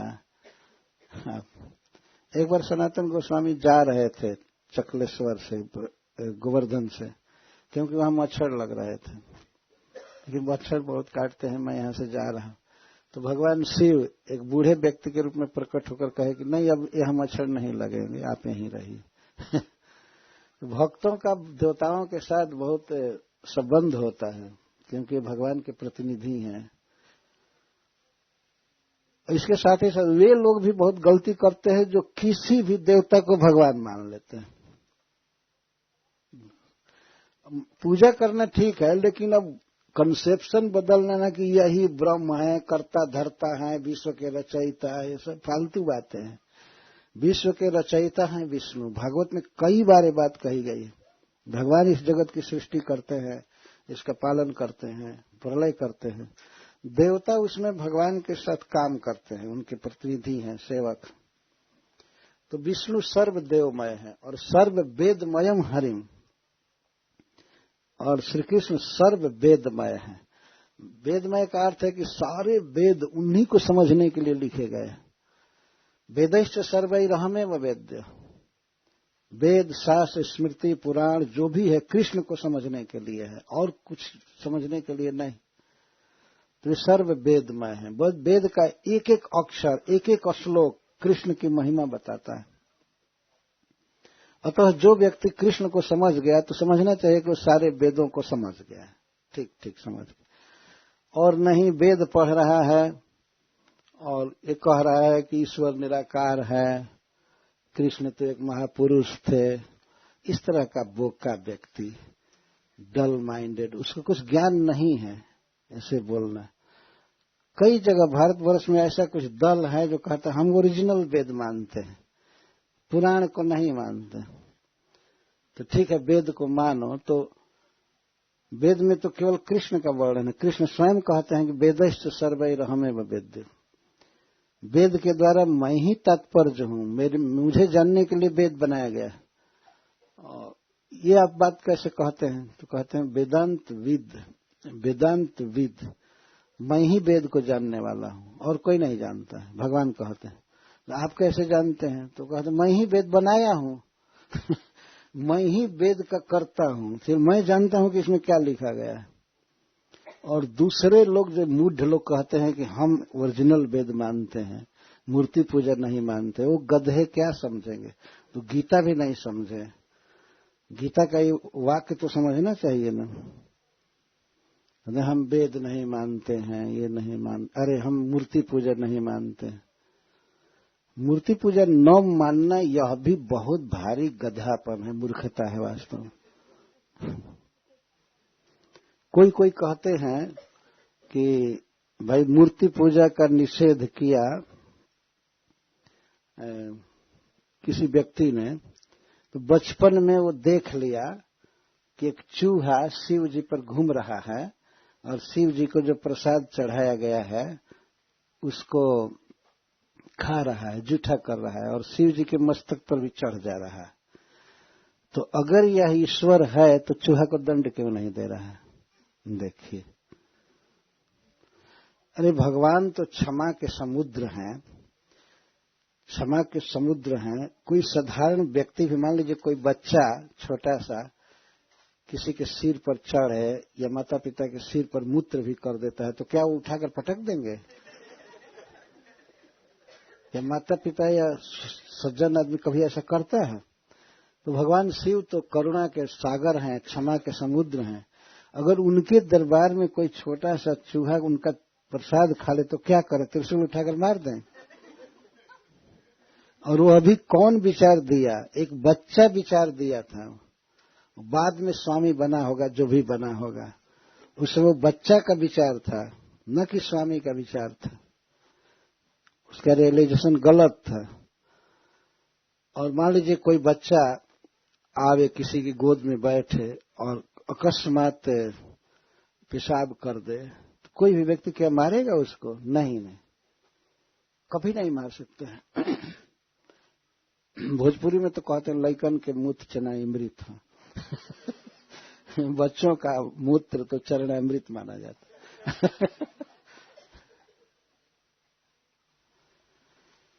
भगवान मूर्ति के रूप में भक्तों की सेवा लेने के लिए प्रकट होते हैं, उसको अर्चावतार कहते हैं। इस विषय में बहुत उदाहरण है। तो भगवान वास्तव में सर्ववेदमय है। वेद से तात्पर्य 4 जो वेद हैं, इसके साथ ही उपनिषद हैं और पुराण हैं, महाभारत, रामायण, जो कुछ भी है, इसको वैदिक ग्रंथ कहते हैं।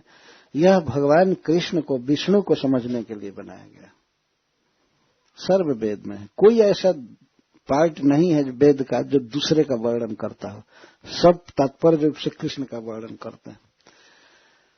तो वेदों के द्वारा भगवान प्रतिपाद्य हैं और समस्त देवताओं के वे आराध्य हैं, सेव्य हैं। ऐसे भगवान विष्णु की पूजा इन्होंने किया। यदि भगवान प्रसन्न है तो ठीक है, सब कुछ जीवन सफल है। अनेक यज्ञ किए और बहुत दक्षिणा दे देकर किए।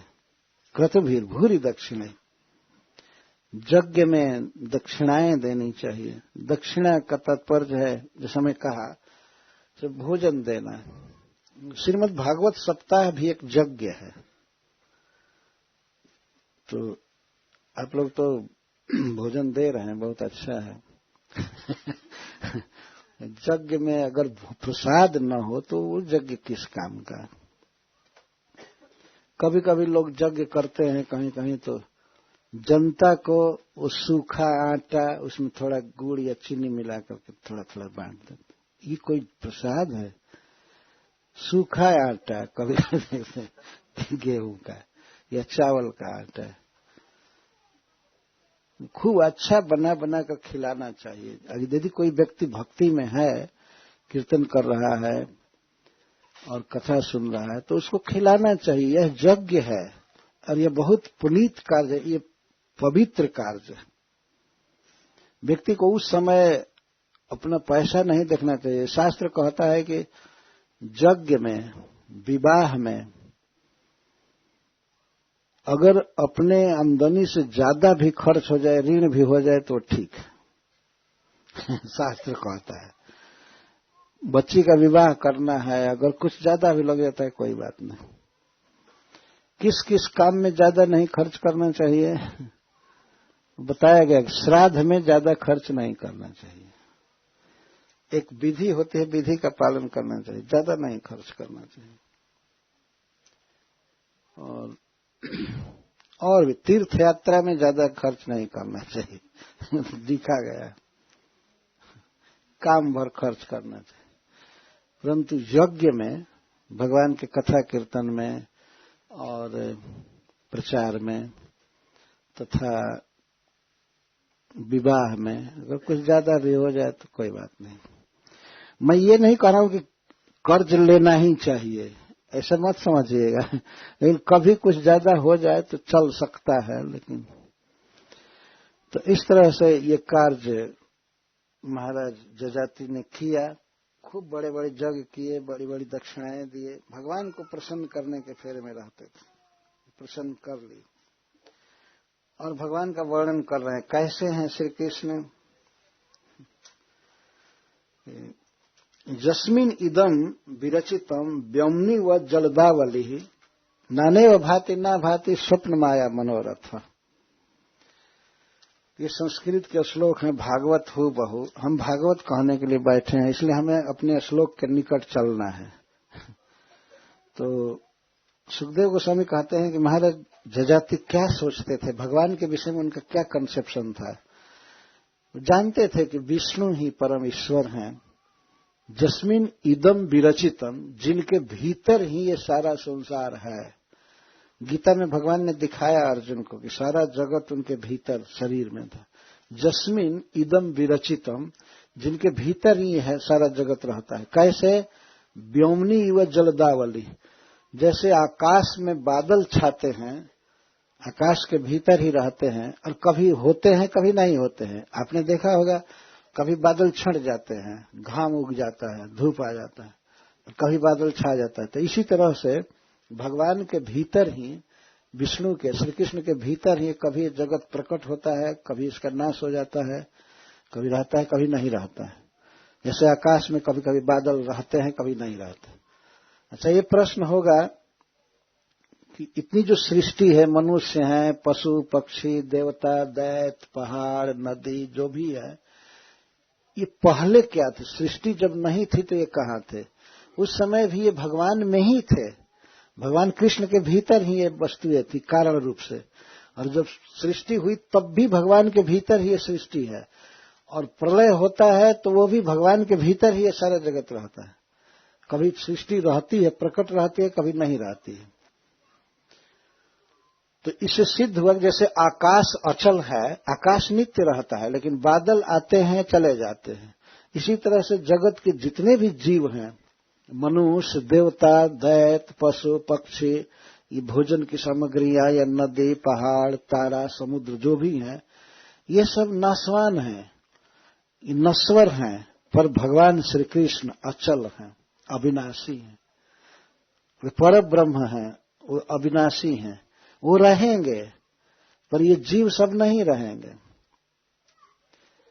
हम लोग आज जन्म लिए हैं, कुछ काल के बाद सब धीरे धीरे शरीर छोड़ करके विलीन हो जाएंगे, दूसरा शरीर मिलेगा। एक दिन ऐसा आता है कि पूरी सृष्टि सस्पेंड कर दी जाती है, कुछ भी नहीं रहता है, सब प्रलय हो जाता है। पर कारण रूप से सभी भगवान कृष्ण के भीतर ही रहते हैं। तो वे नित्य हैं, वे शाश्वत हैं, सनातन हैं।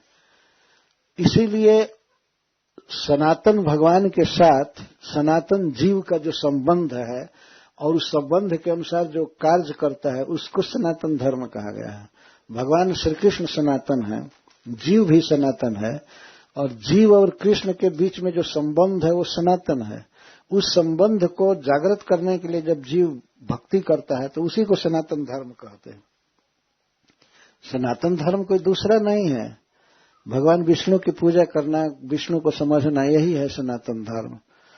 तो यहां बताया गया है कि जैसे आकाश में बादल छाते हैं और नष्ट हो जाते हैं, इसी तरह से सारा जगत भगवान कृष्ण के भीतर ही रहता है, कभी प्रकट होता है, कभी नष्ट हो जाता है। ये हैं भगवान। जो भी वस्तुएं उत्पन्न हुई हैं, मुख्य रूप से आप देखते हैं यहां पर जीवों का शरीर, मनुष्य इतने हैं। कितने मनुष्य हैं इस समय?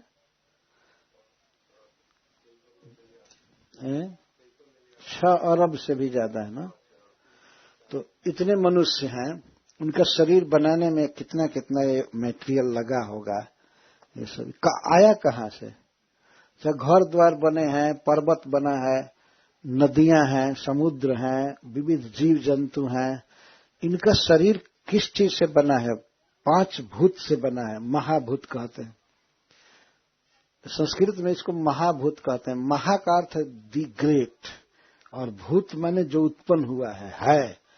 भू क्रिया से भूत बनता है, जो है उसको महाभूत कहते। महान स्टॉक भगवान ने बनाया है 5 चीज का। वो है पृथ्वी, जल, अग्नि, वायु और आकाश। ये महान स्टॉक है। इस पृथ्वी से कितने घर बनते रहेंगे और घर ढह करके फिर विलीन हो जाते हैं। कितने मनुष्य उत्पन्न होंगे, पशु पक्षी सब इसी में विलीन हो जाएंगे। ये पृथ्वी घटने वाली नहीं है, ये महाभूत है, ग्रेट सबस्टेंस कहेंगे उसको। और दूसरा है बहुत बड़ा अमाउंट जल का। जल बहुत है जल। अब मनुष्य उसका उपभोग जैसे करे, लेकिन अमाउंट बहुत है जल का। मनुष्य के शरीर में भी जल है, धरती में जल है, समुद्र में जल भरा पड़ा है चारों तरफ। यहाँ बोरिंग कीजिए तो यहाँ भी जल मिलेगा, सब जगह जल। और इसके बाद है अग्नि। अग्नि का भी स्टॉक बहुत है।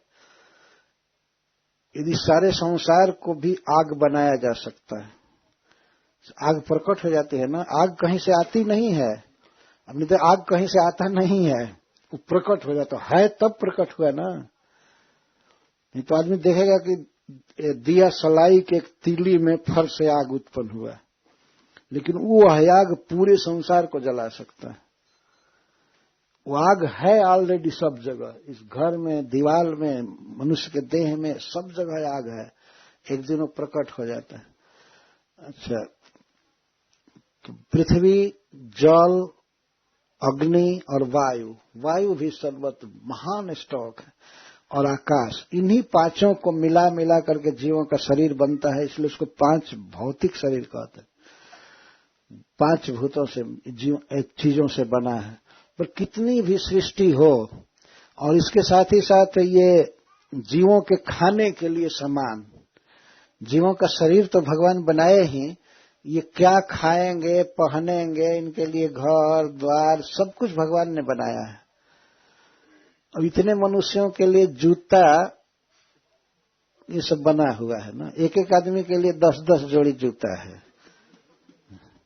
एक बार मैं एक जगह गया अमेरिका में, घर में, तो 2 पुरुष केवल रह रहे थे, माताजी और स्त्री, और 2 बच्चे थे। तो एक जगह एक साइज के जूता में गिनने लगा तो 42 जोड़ी थी, 42 पेयर जूता। तो मैं पूछा कि ये किसका है? वो हमारा ही है, वो बताया कि हमारा ही।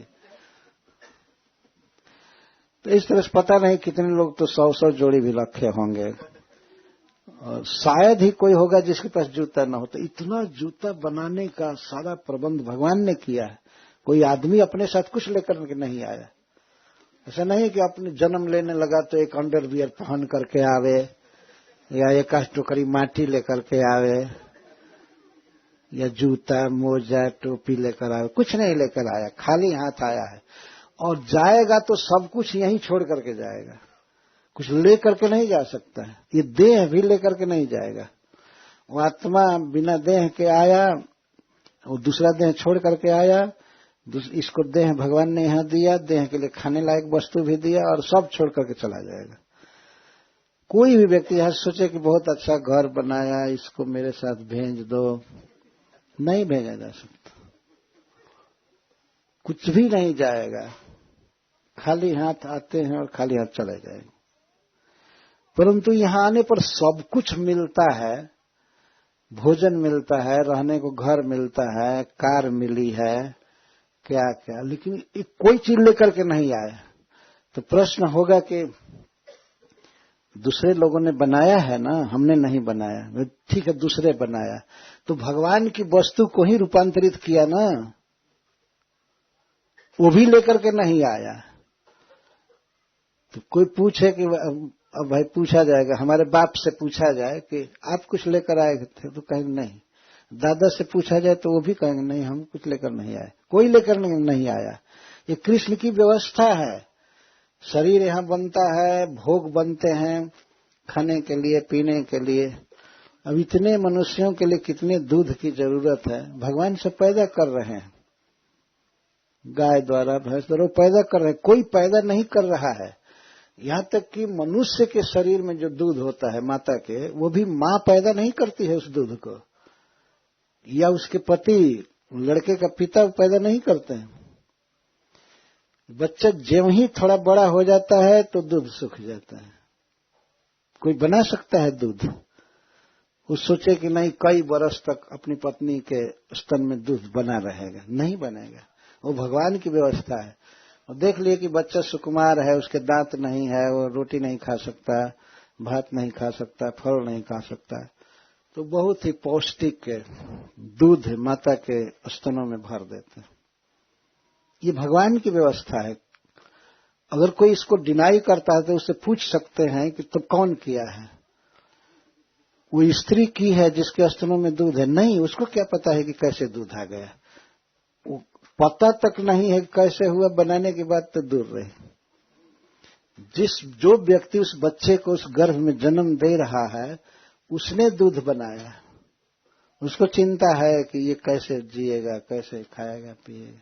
तो भगवान दूध बनाते हैं। माता के स्तन में दूध से लेकर के और इन बड़ी बड़ी फैक्ट्रियों में ये कार, बाइवान, कंप्यूटर सब भगवान बना रहे हैं, कोई आदमी नहीं बना रहा है। इसको अगर आप विश्लेषण करके देखें तो बिल्कुल सिद्ध है, कोई कुछ नहीं कर रहा है, किसी में शक्ति नहीं है। कोई कहे कि हमने दिमाग लगाया, तो दिमाग भी भगवान ने दिया है। गीता में बार बार वो कहते हैं बुद्धिर्बुद्धिमतामस्मि, मैं बुद्धिमानों में जो बुद्धि और मैं हूं। भगवान बुद्धि देते हैं, शरीर भी दिए हैं, बुद्धि भी देते हैं। और जो सामान बनाया, मान लीजिए आप लोहा से किसी यंत्र से कोई कार बना रहे हैं या हैंडल बना रहे हैं, तो वो लोहा भी तो लेकर के नहीं आए, जन्म के समय कोई लेकर के आया है लोहा? यहाँ भगवान सब रख दिए हैं और बुद्धि भी दिए हैं, उपाय भी नहीं दिए, पीट पाट गला करके कार बना दो, विमान बना दो, कुछ भी करे, सब कृष्ण कर रहे हैं। इसलिए यहाँ पर महाराज जजाति सोच रहे हैं कि वास्तव में भगवान के भीतर ये सारा जगत है, विष्णु के भीतर। जैसे आकाश में बादल रहते हैं चले जाते हैं, लेकिन भगवान नित्य हैं। ये संसार की कैसा झूठा है, जैसे स्वप्न माया मनोरथ। जैसे व्यक्ति सपना देखता है लेकिन जागने पर सपना खत्म हो जाता है, इस तरह से एक दिन संसार नष्ट हो जाता है। और माया कहते हैं जादू को। जादूगर अनेक प्रकार की चीजें दिखाता है जादू में, लेकिन यथार्थ नहीं होती हैं वो चीजें। और मनोरथ, मनुष्य मन में क्या क्या सोचता है, हवाई महल बना लेता है, मन में ये करूंगा, लेकिन कुछ होता नहीं है। तो इस तरह से संसार वास्तव में क्षणभंगुर है, अनित्य है, लेकिन भगवान नित्य है। श्री कृष्ण नित्य है। भगवान वासुदेव शाश्वत हैं, सनातन हैं, परम सुंदर हैं, वे कभी नहीं मरेंगे, नित्य हैं। कभी प्रकट होना प्रकट नहीं होना, इसी के लिए स्वप्न माया मनोरथ है दृष्टांत दिया गया। ऐसे प्रभु को, श्री कृष्ण को, तम एवं हृदय विन्यस्य, महाराज जजाति ऐसे प्रभु को, श्री कृष्ण को ही अपने हृदय में बसा करके और उनका यजन कर रहे थे, पूजन कर रहे थे।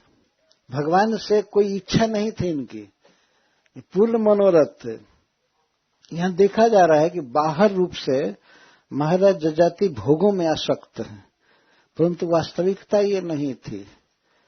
ठीक है, जगत को समझाने के लिए बताया जा रहा है कि वो भोगों में आसक्त थे, उनको तृप्ति नहीं हुई, लेकिन वास्तव में भगवान कृष्ण के परम भक्त थे।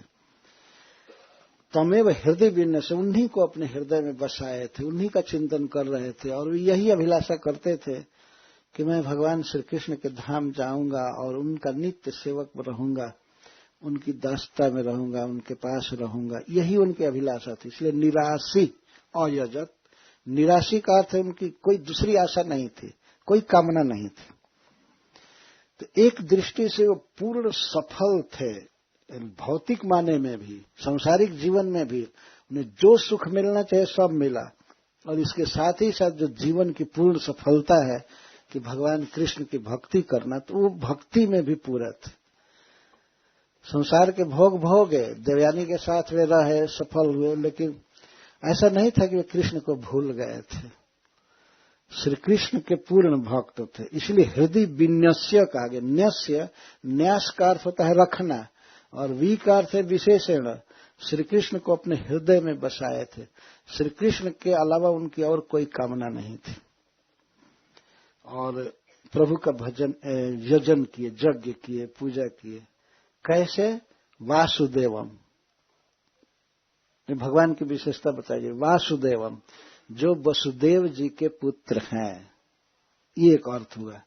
ऐसे वासुदेव का अर्थ होता है जो जगत को पैदा किए हैं और पालन करते हैं। विष्णु पुराण में परिभाषा दी गई है, उनको वासुदेव कहते हैं। लेकिन वासुदेव का अपत्यवाचक अर्थ ये है कि वे वसुदेव जी के पुत्र हैं, इसलिए उनको वासुदेव कहते हैं। इस बात को श्री कृष्ण ने स्वयं ही मुचकुंद महाराज के पास कहा है। मैं वसुदेव जी का पुत्र हूं, इसलिए लोग मुझे वासुदेव कहते हैं। तो ये वासुदेव के भक्त थे। गुहा स्वयं वासुदेव कैसे हैं? वे समस्त जीवों के हृदय में अंतर्जामी रूप से रहते हैं, हृदय में रहते हैं भगवान सबके। वो वैकुंठ में है, गोलोक में है, ब्रह्मांड में है, सभी जीवों के हृदय में है। इनको अंतर्जामी कहते हैं। गुहा स्वयं, गुहा का अर्थ होता है गुफा और स्वयं का अर्थ है सोने वाला। वो जीवों के हृदय रूपी गुफा में रहते हैं। नारायणम, उन्हें नारायण कहते हैं। क्यों नारायण कहते हैं? नर का अर्थ है जीव और नार का अर्थ होता है जीव समुदाय। समस्त जीव समुदायों के वे आश्रय हैं, इसलिए उनको नारायण कहते हैं। अथवा समस्त जीवों के हृदय में रहते हैं, इसलिए भी नारायण कहते हैं। नर से नार शब्द बनता है और अयन का अर्थ है आश्रय। समस्त जीवों के वे आश्रय हैं, सबका पालन कर रहे हैं, पोषण कर रहे हैं। अरे सबके हृदय में हैं, फिर भी अणियांशम, वे अणु हैं, अति सूक्ष्म है। सबके हृदय में हैं, प्रकट हैं भगवान, फिर भी उनको समझना बड़ा कठिन है। बिना भक्ति के समझ में नहीं आते। अति सूक्ष्म है, अति सूक्ष्म चीज दिखाई नहीं पड़ती। भगवान हैं, सभी प्राणियों के हृदय में हैं, वे मंदिर में हैं, वे अर्चा विग्रह के रूप में हैं, लेकिन अणियांशम, अणियांशम का अर्थ है अणु से भी अणु है, परमाणु से भी छोटे हैं। इसका मतलब है कि दुर्गेय है, दुर्गम है। भगवान की लीलाएं ऐसी हैं श्री कृष्ण की, कुछ लोग नहीं समझ पाते हैं। भाई जो परम ईश्वर है, काल के भी काल हैं, वो अपने पिता का घर छोड़ करके ब्रज में क्यों चले गए? जन्म हुआ मथुरा के कारागृह में, तो भगवान चले गए। तो देखने में लगता है ना कि डर रहे हैं कंस से डर करके चले गए। लेकिन अब लीला पढ़िए तो ऐसा नहीं है कि भय से भगवान चले गए। ब्रज में गए अपने प्रेमियों के साथ लीला करने के लिए, प्रेम सुख का आस्वादन करने के लिए और उनको प्रेम देने के लिए, राग भक्ति का प्रवर्तन करने के लिए भगवान गए ब्रज में। ऐसा नहीं था कंस के डर से चले गए कंस के डर से। और उनको क्या जरूरत थी कारागृह में जन्म लेने की? पर माता पिता कारागृह में बंद थे, तो अब कहाँ जन्म ले, वहीं जन्म लिए। जन्म लिए तो फाटक खुल गया, हथकड़ी बेड़ी टूट गई, जमुना जी ने मार्ग दे दिया, पहरेदार सब सो गए। ये भगवान की लीला है। मथुरा छोड़ करके भागे हैं तो कुछ ऐसा कह सकते हैं डर करके भाग रहे हैं, जरासंध के भय से, काल जवन के भय से। नहीं, किसी से उनको कोई भय नहीं है, डर नहीं है। तो इस तरह से श्री कृष्ण की लीलाएं और श्री कृष्ण का रूप अणियांशम, सूक्ष्म है, जल्दी समझ में नहीं आता है। पर भक्तों की कृपा से, भक्तों के मुख से जब सुना जाता है तब भगवान समझ में आ जाते हैं। प्रभु, और श्री कृष्ण प्रभु हैं, समर्थ हैं। वे सभी जीवों के पालन में, पोषण में समर्थ हैं, जगत के कर्ता हैं, पालक हैं, संहार करता है। पर सर्वत्र सबको सर्वव्यापक होते हुए भी दुर्गम। प्रभु का अर्थ है कि एको बहुना में विदधाति कामान, भगवान एक हैं लेकिन अनंत जीवों की आवश्यकता की पूर्ति कर रहे हैं। इसको प्रभु कहते हैं, समर्थ, सबका पालन कर रहे हैं। और पराश शक्तिर विविधय श्रूयते, भगवान एक हैं पर इनकी शक्तियां अनेक हैं, अनेक और अद्भुत तरह से काम करती हैं। जैसे केवल बहिरंगा शक्ति को देखिए, भगवान की बहिरंगा शक्ति है जो जगत का निर्माण करती है, जीवों को शरीर देती है और भोग देती है। कैसी कैसी स्वाभाविक शक्तियां हैं, ऐसे अनंत उदाहरण हैं। मैं एक उदाहरण दे रहा हूं। जैसे भगवान की शक्ति कोई चीज पैदा कर रही है, सब्जी, जैसे मान लीजिए टमाटर है, एक बीज रोपा जाता है और पौधा एक रोपा जाता है, रोप कर आदमी छोड़ देता है ना। पौधा भी भगवान बनाए और पौधा में धीरे धीरे फल लगता है। फल के ऊपर प्लास्टिक जैसा कवर अपने आप चढ़ जाता है, और उसके भीतर रस भरा रहता है। भगवान की सृष्टि देखिए, ये कौन कर रहा है? कोई मान लीजिए कहे कि मैं टमाटर पैदा कर रहा हूं, लेकिन टमाटर का साइज, रंग और वो सब चीज तुमने तो किया नहीं कुछ, ये भगवान देते हैं। और भगवान जो कुछ भी करते हैं अच्छा करते हैं, वो सबके हित के लिए कर रहे हैं। एक बार एक व्यक्ति मन में विचार किया कि क्या भगवान सृष्टि किए हैं बेढंगा, ये तरबूज का फल कितना बड़ा होता है और इसको एक लता में बना दिए, जमीन पर लौट रहा है। देखिए भगवान का उटपटांग काम। और बरगद में जो फल लगता है कितना छोटा है और उसको बड़े भारी पेड़ में टांग दिए छोटे छोटे फल को, और इतना बड़ा फल लगता है इसको जमीन पर सुता दिए। वह ये क्या कहते उसको, तरबूज, वाटरमेलन है ना, उसको इतना भारी भारी सब नीचे कर दिए। तो उसके मन में दोष है, तो ये तो बड़ा बड़ा जो फल है उसको तो बड़े बड़े पेड़ों में लगाना चाहिए, तो छोटी छोटी लता में इतना भारी भारी पेड़ फल लगा दिए, और इतने बड़े बड़े बरगद, पीपल आदि में छोटा छोटा फल लगाए। तो ऐसा करते करते एक दिन की बात है, वो आदमी दोष दृष्टि करके भगवान में, जिनकी सृष्टि करने नहीं आता है, गलत किए हैं, वो पीपल के नीचे सोया था। तब तक जब जगा तो एक पीपल का फल छोटा सा आकर उसके आंख में गिरा। आंख में गिरा तो उसके बाद तिलमिला गया, आंख में लगा, किसी तरह से धो धा करके कहा। बाद में सोचा कि ओहो, भगवान की सृष्टि कितनी अच्छी है, अगर तरबूज ऊपर से गिरा होता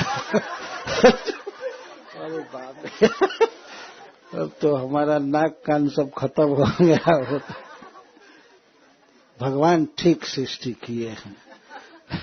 ये भारी भारी जो फल है उसको नीचे सुता दिए, गिरने का कोई खतरा नहीं रहा। ये भगवान की सृष्टि है। वास्तव में कितने फल बनाए हैं, कितने प्रकार के फल, सब्जी, अन्न, ये सब, लेकिन फिर भी मूर्ख लोग मांस खाते। वो बिना पशुओं को काटे मारे खाए जी ही नहीं सकते। ये अपने मन से कर रहे हैं, ये गलत है। जैसे प्रभुपाद जी कहते हैं नो मीट ईटिंग, मांस नहीं खाना। भगवान काफी अन्न दिए हैं और काफी अन्न उत्पन्न हो सकता है और भी अधिक से अधिक पृथ्वी में। तो ये भगवान की सृष्टि है। ऐसे प्रभु का जजाति महाराज ने यजन किया, उन्हीं को प्रसन्न करने की चेष्टा रखते थे। दूसरा प्रसन्न हो या न हो, भगवान प्रसन्न हो। यज्ञ करने से, भजन करने से, कथा सुनने से प्रसन्न होते हैं, इसलिए सारी व्यवस्था करते थे। बताइए, जहां पर राजकीय स्टैंडर्ड से कथा की व्यवस्था हो तो कितना बड़ा यज्ञ होता। जो कहा ना कि 1,00,000 आदमी जब खाते थे तो जब पूरा हो जाता था अपने आप बिना बजाए ही ऑटोमेटिक घंटा बजता था 1,00,000 पूरा होने पर। अपने आप घंटा बजता था। तो तब तक खाते रहते थे लोग जब तक घंटा नहीं बजता था। तो एक बार के घंटा में 1,00,000 खाए, फिर दूसरे बैठे हैं सब जगह खा रहे हैं। एक व्यक्ति पूछे कि खाने के लिए इतना आदमी जुटेंगे, कोई काम धंधा नहीं था। काम धंधा क्या था? राजा व्यवस्था कर रहा है खाने की, तो भजन करना है। अगर मान लीजिए सरकार सबको खिलाने लगे तो एक काम धंधा करने की क्या जरूरत है? केवल हरे कृष्ण किया जाए, भगवान का कीर्तन, कथा। ये तो कोई व्यवस्था नहीं कर रहा है, इसलिए काम करना पड़ रहा है। तो वहां तो राजा जजाति व्यवस्था कर रहे थे, जनता को खाने पीने की चिंता नहीं थी। वो सब कीर्तन में लगे थे, यज्ञ में, भजन में लगे हुए थे। ऐसे फैक्ट्री चलाओ, ये चलाओ तब जिएंगे, नहीं तो नहीं जिएंगे, ऐसी बात नहीं थी। उचित वर्षा होती थी, उचित घाम उगता था, पृथ्वी में खाद्य पदार्थ बहुत सुंदर उगते थे। इतना हलचल, इतना लोग व्यग्र नहीं थे कि कार चलाओ, हुरु हुरु हुरु भागे जा रहे, ये रोड भरा जा रहा है, इधर वाला उधर वाला आ रहा है, ये कहाँ जा रहे हैं, क्यों इतना जोर जोर से भागते हैं, फिर उधर से ये प्रभुपाद जी बोलते हैं एक टेप में, भाग रहे हैं इधर से, सुख के लिए भाग रहे हैं ना, पर खुद ही दुख है, इतना चिंता, और उस पर भी अगर थोड़ा सा ट्रैफिक जाम हो जाए तो ये हो गया, वो हो गया, ये सब आर्टिफिशियल है। और वास्तविक जीवन है भगवान की कृपा पर रहना, भगवान का भजन करना, और भजन से यज्ञ से वर्षा होती है खूब अच्छी तरह से, अपने आप पृथ्वी देती है। अकृष्ट पच्य पृथ्वी को कहा गया है, बिना जोते फसल होता। ये नहीं समझना चाहिए कि तब सब लोग आलसी थे, ऐसे ही खाने के लिए जुटे रहते थे यज्ञ में, ऐसा नहीं है। सबका शरीर बड़ा फुर्तीला था, सभी कार्य में रहते थे, लेकिन भगवान की आराधना में रहते थे, भगवान की भक्ति में, और पालन हो रहा था।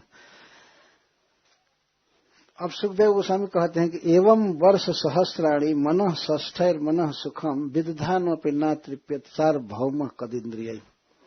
महाराज जजाति सार्वभौम थे, समस्त भूमि के पति थे, और इस तरह से इंद्रिय सुख ले रहे थे, भगवान की भक्ति कर रहे थे, लेकिन इंद्रियों के भोगों से उन्हें तृप्ति नहीं हुई। एक दिन की बात थी, श्री नारद मुनि उनके पास आए और महाराज अम्बरीश की कथा सुनाए, राजा जजाति को बड़े ध्यान से सुने, और उसी समय उन्हें वैराग्य हुआ। उस वैराग्य होने पर वो अपनी पत्नी से एक कहानी कहे और कथा कह करके घर से निकल गए, अपनी ही पत्नी से एक ही बेड पर बैठ करके और कथा कहे हैं। वो कथा कल कही जाएगी, खुद महाराज जजाति अपनी पत्नी से कथा कहे। और